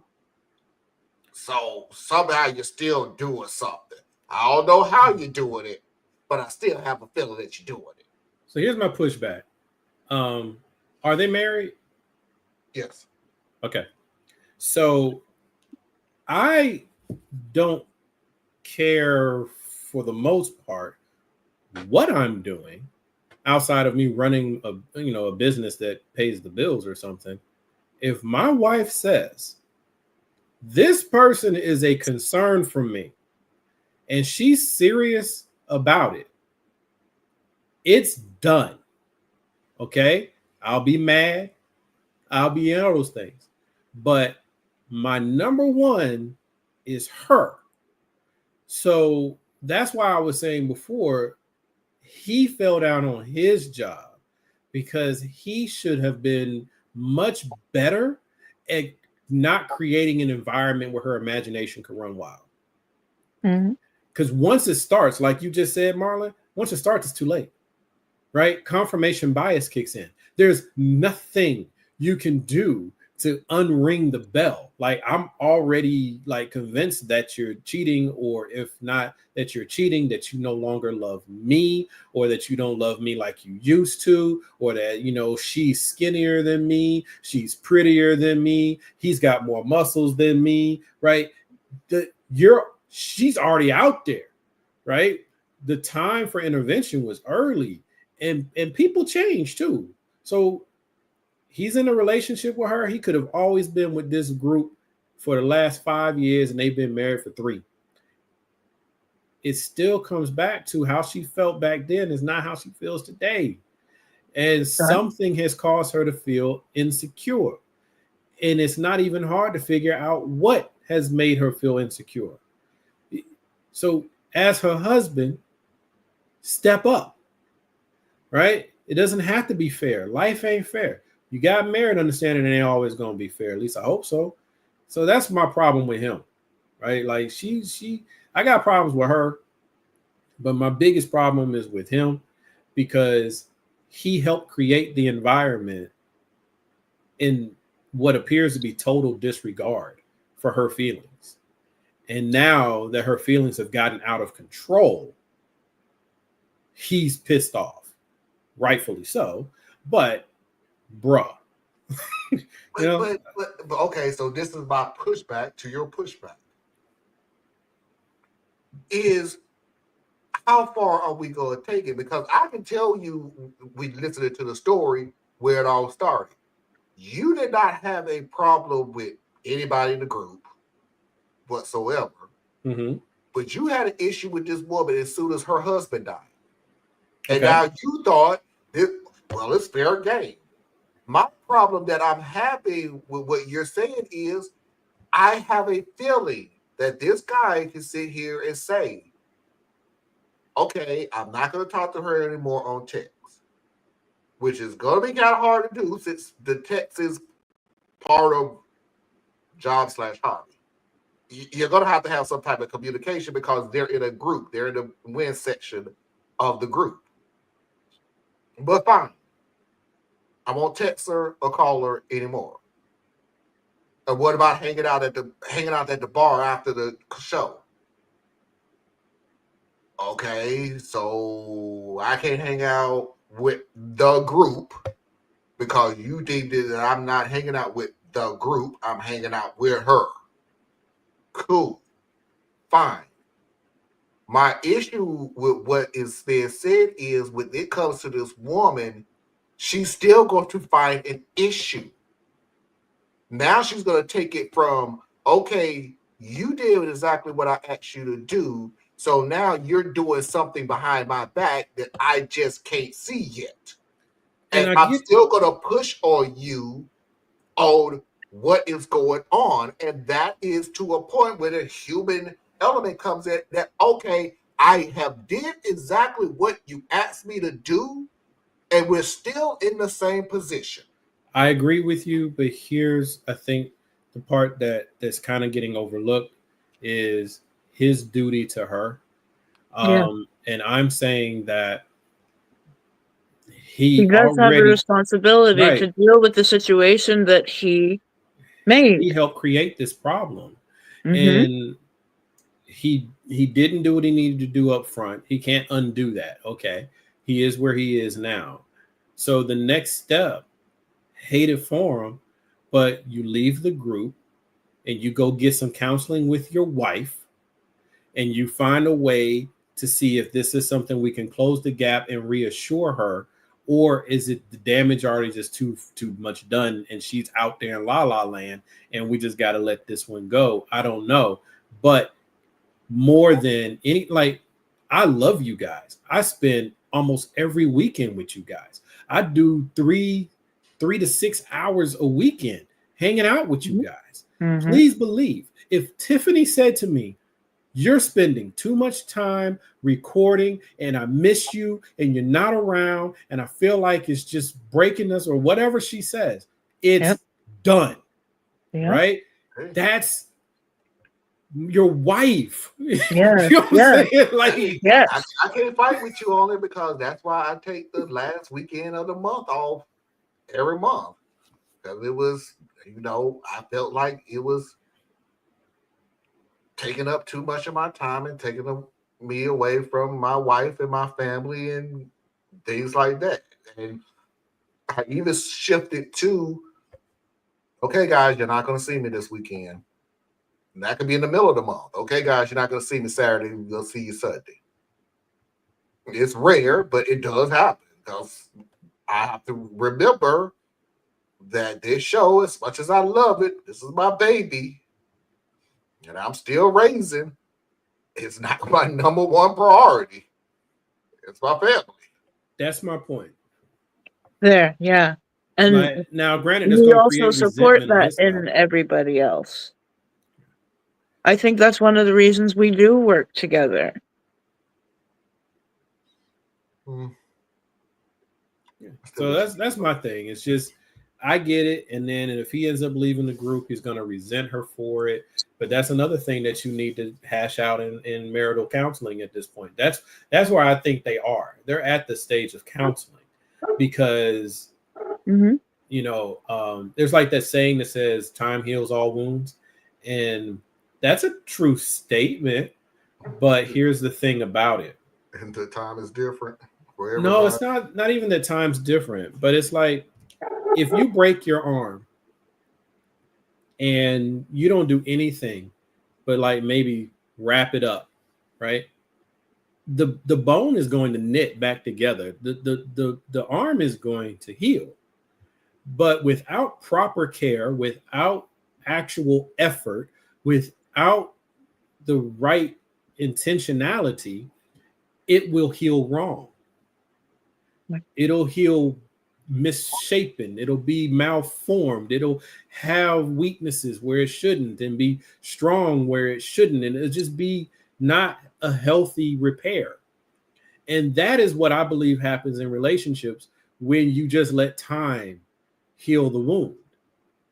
Y'all might stay together, but you're not healthy. Right? So that's why I'm like, in this particular case, he let it get too far out there. I assume this means that he doesn't really know much about how she processes things.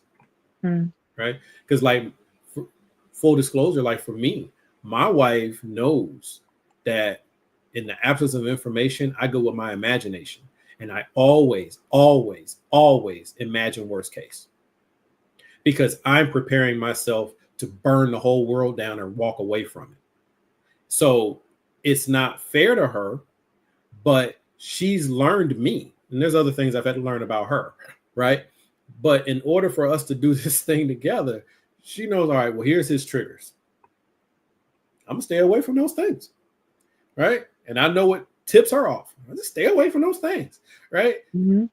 I just think that's what you do for your partner. I don't know. The thing that lacked from all of my real life experiences around this very issue is that if you knew that your partner was getting insecure, and that was the main thing that would take over everyone, was okay, come to the bar. You'll see that this is a group thing, not a two-person thing. And hopefully you will be able to relax. There would be some moves made towards appeasing that. Appeasing is the wrong word.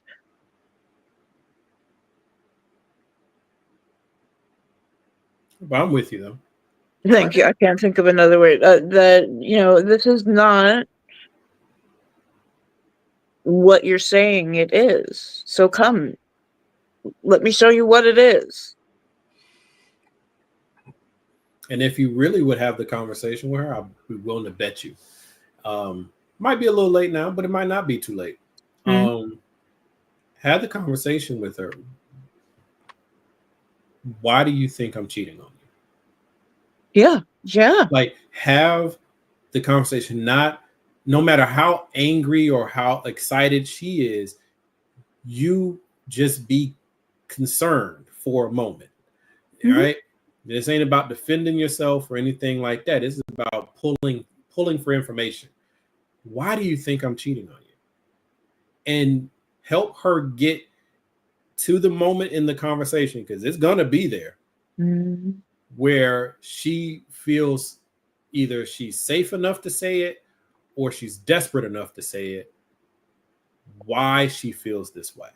And what oftentimes you'll find is it's a deficiency in your relationship, or there's something the matter with her. Either way, until you get to that thing, you're not going to fix anything, right? You know, you can bring her to the bar. Doesn't matter. She thinks she's just going to be playing in her face. Either way, your partner needs you. Right?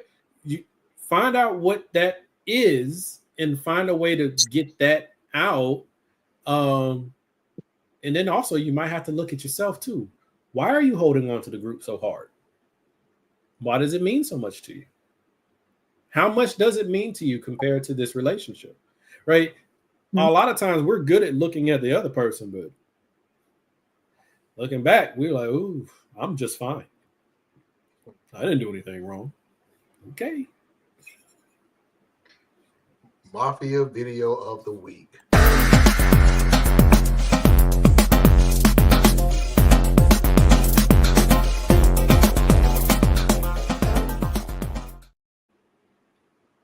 I played this last night. So if you saw it last night, you can't say anything in the comments because I don't want you to, because it's a challenge and it's for Anna. And I can't see anything. I'm on my phone, so don't worry. Okay. It's too small. I can't read it. Yeah. So here's the challenge, Anna. Then the challenge question is, have you been paying attention this past year? Selling a 2-bedroom, 1-bathroom house. Good evening. Is this available? Yes, it is. Please leave me alone. We're sleeping. No more contacting, please. Thanks. Appreciate. You contacted me. I know. I'm no longer interested. Please stop contacting me now. I will contact the Attorney General if you don't stop. Thanks. It don't matter because I'm looking. If y'all don't know, I can literally see everybody's face even when I'm playing the video. And it got to one part of it, and Anna started singing the song of the video. Good evening. Is this available? Yes, it is. Please leave me alone. We are sleeping.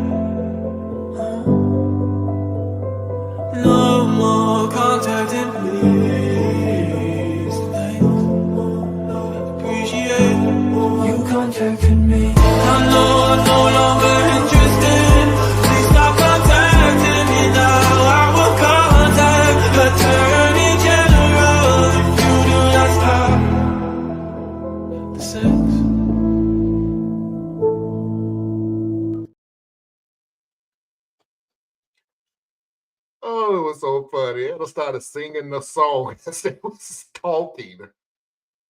I was like, I'm like paying attention. Foxy's videos of the week.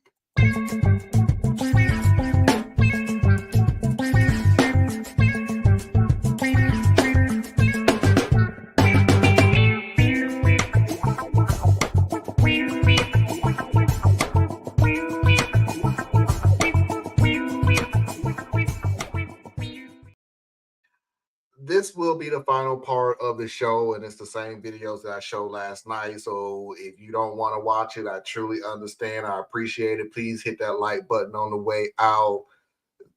Thank you. But it's a lot more fun when either Anna or Theus doesn't see the videos, so we get a whole new perspective on everything. And Anna did not see the videos, so that's what makes it kind of fun. But I appreciate you coming by. We will see you all next week on Saturday Night Vibe at 9 p.m. Eastern Standard Time. I thank you very much for hanging with us. The numbers are looking fantastic. So, what are they called? The replay crew always comes in like the following week. So, thank you again for all of y'all. But let's go ahead and get into it. What we was like 20 years ago compared to what we are today.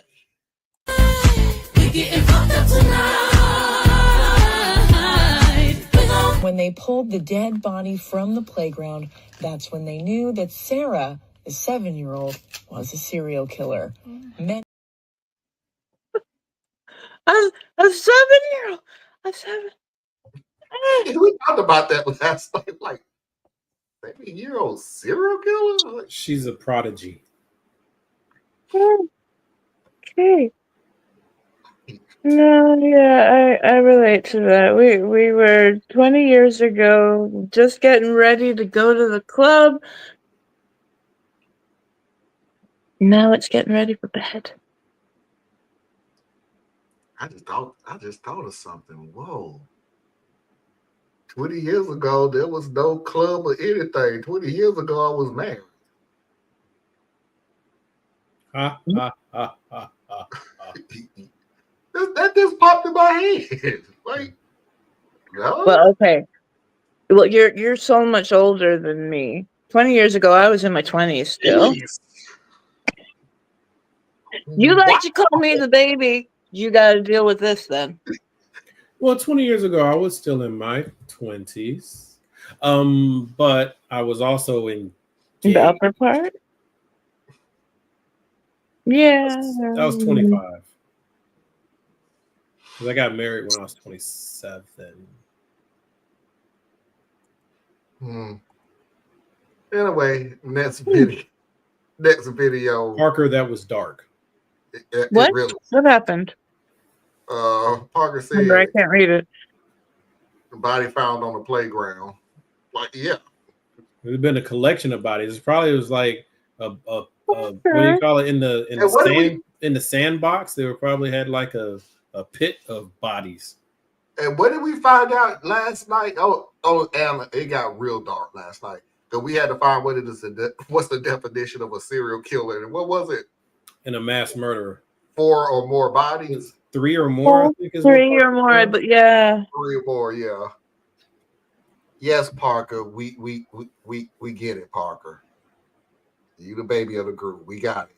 I was 5 years old. Okay, we That's got why. it. That's why you're baby mom. We got it, Parker. 5 years old is not a baby. That's pre-K. He's always baby boy to me. You're gonna be baby mafia. Opinions for dinner. Hey baby, you want some dinner? That depends. What are my options? Yes or fucking no? That'll be a yes. Yes, please. Yes, ma'am. Mm. He been through this before. He ain't playing. Mm-mm. Choose your battles. Choose your battles. See, my family's interesting. What they do, they don't What ask are you my what's for dinner. options? That was Wow. that was strange to me, Theus, too, because Foxy does the cooking on Sunday, and she does a lot because she gives some to her father and sometimes her mother-in-law, my mother. Hmm. There was not a single time she said, "What should I cook?" She would just tell me, "This is what we having this weekend." Okay. Yeah. Well, see, I'm the only one that cooks in this house, and I hate cooking. So Mm. that means I don't cook that often anymore. Now that the kids are older, Okay. it used to be occasional fend for self. Now it's like, yo, it's fend for self unless I say otherwise. But no, once I start cooking, what they do, they don't ever ask what am I cooking or nothing like that. They will something inside of them, like I don't know if the ancestors are whispering to their spirits, but when I'm about 80% done, they all cycle into the kitchen. Yep, because it starts smelling. It smells like it's Really. done. Yeah, but it's like remember that children's story, the Little Red Hen? It's like y'all weren't nowhere around during any of the preparation. You showing up when it's too late to help. Come on now. Oh, see, I always go in and I ask if I can help it, and the answer is no. I never had. I ain't They gonna don't even lie. ask. They don't even ask. I never asked. The teenager, which is they're all my hearts, but like the teenager is my clone. What she does is that's the only time I might get a hug, because she'll walk in and just give me a hug so she can look over my shoulder. The funny thing about Take it it is where you can. my Mhm. my Foxy and her sister, who the sister is the youngest one, but she's about to be what I call a grandma, and she don't even know it yet. Not biologically, but her attitude. I'm saying her like, this is how you break the news. No, not that, not biologically. Her attitude has turned into, I can't help Foxy because the kitchen is not big enough for two of us to be in there doing stuff. So even when I help prep anything for her, I have to be in Okay. there by myself. I And get that. my sister-in-law is the hell are you in my kitchen for? Hell, I don't Yeah. have to. Did I ask you to be in? It was like, I'm out. going on. Generally speaking, this is a generalization, but generalizations are often built on fact. It's hard to have two women in the kitchen at the same time unless one is teaching the other. No, it's everybody. Men, And then my women, kitchen her, ain't that big either, so men, women, her kids. oh no, all y'all ain't gonna be in my kitchen. No, you're not. No. Y'all better go find another room to play in. This ain't the room to play in. Y'all go on somewhere else. See, I can actually work it with Lorraine. It's when Matt is in the he doesn't want help. But we have a small kitchen as well. That I do get. But there's, I do get what you're saying, because when it comes to cooking, I'm the pit master. I'm the cookout type of person. Ain't nobody helping me. Like, you wouldn't let them, would you? Yeah, probably not. You're right. You're right. And I probably wouldn't. No, actually, no, I would let them help me because I don't want to be in there. Yeah, you're not flipping my burgers. Well, black people hear noise.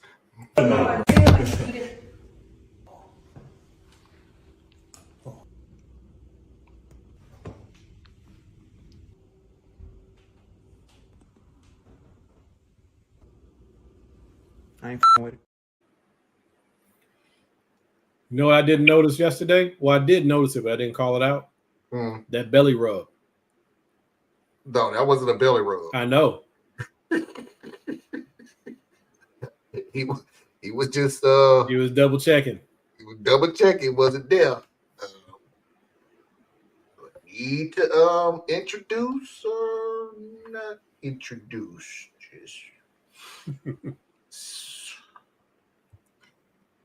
Next video, Addicted. One of my favorite favorite jokes. Okay, ladies, you repeat after everything I say. You say addicted, alcohol, Addicted. drugs, Addicted. What hit you in the face last night? Addicted.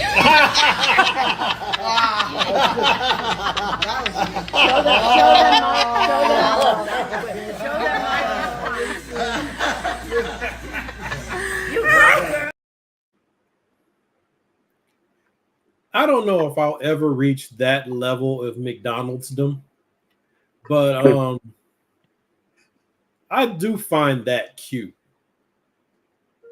When the old people get together and hang out at McDonald's. And they can share a joke and laugh.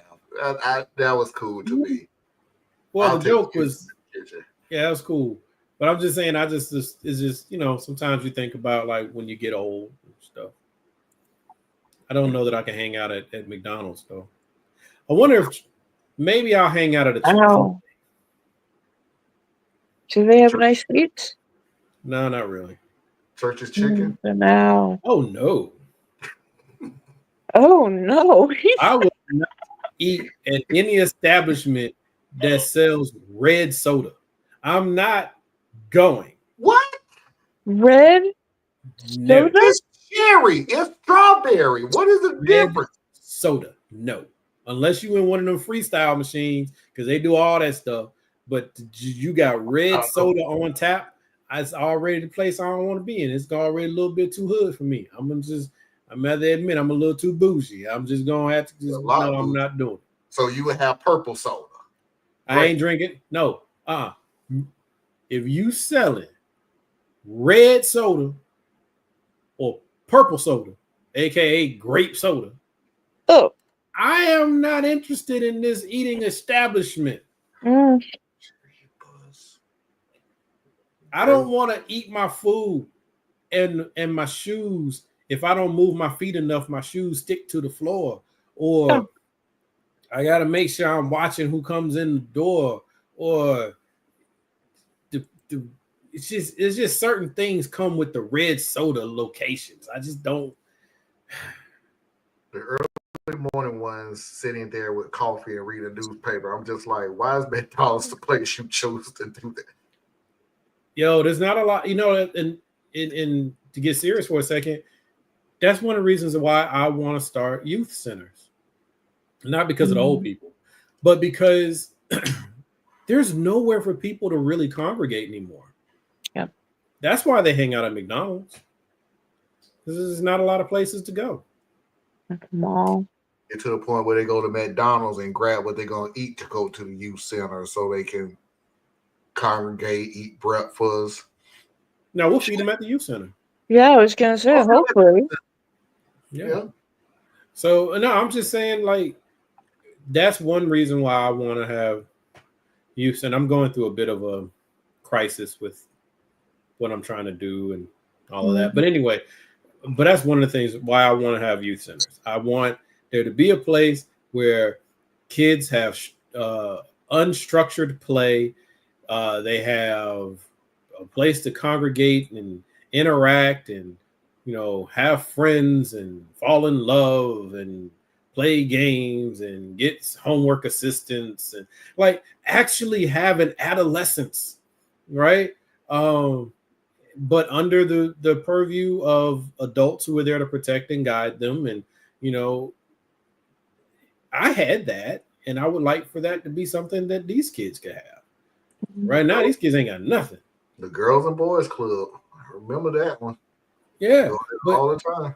The Boys and Girls Club is not always in a convenient location. Right.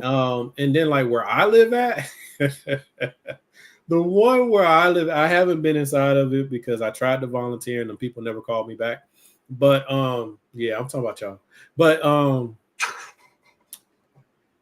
it's located by the police station and what we call the Give Center. If you know, the Give Center is like juvenile detention. So it's like sitting right next to No Hope and Low Hope, you know. So it's like that's but at least it exists. and I count that as a positive. Next video, music from nowhere.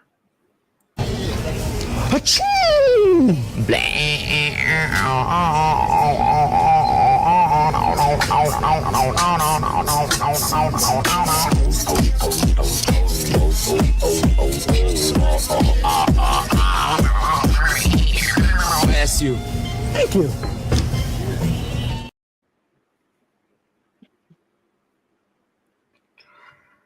I find that so cool. I came off so people could see Anna's face because I don't know if they could see her, so I can't see her. So that's why I dropped off. But I didn't notice this before. The emo haircut, that should have been my giveaway. Something interesting was about to happen. And I'm gonna do like I did the last night. That was not the original music from nowhere. I need you to give me this line, but make it pretty. Put some spoon sauce on it. Okay, spoon sauce. Boom, boom, boom, bum, bum. Ba-na-na-na-na-na, boom, dum, dum, ba-la-la-la-la. Dun, dun, da-na-na-na-na, boom, dun, dun, dun. Keep going.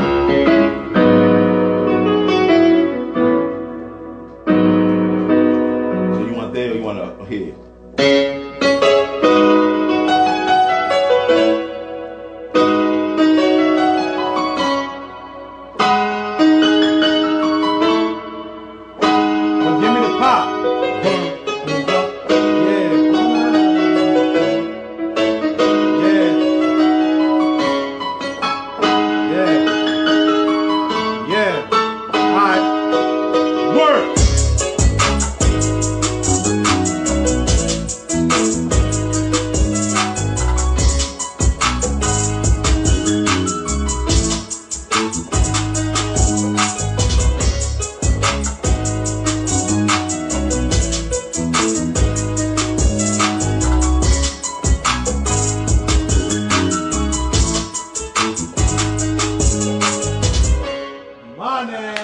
Perfect. Oh, God. Love that song. I do love that. I could listen to that for a long time, put some words over that. Last video of the night. Your money coming in versus your money going out.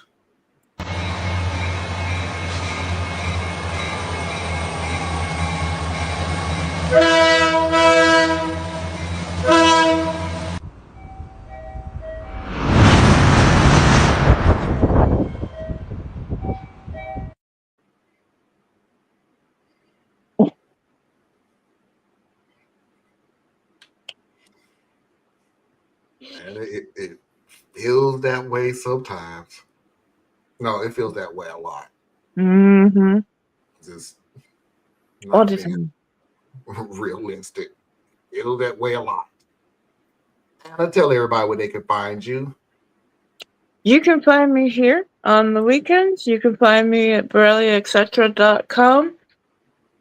And all the links are on there. Theas?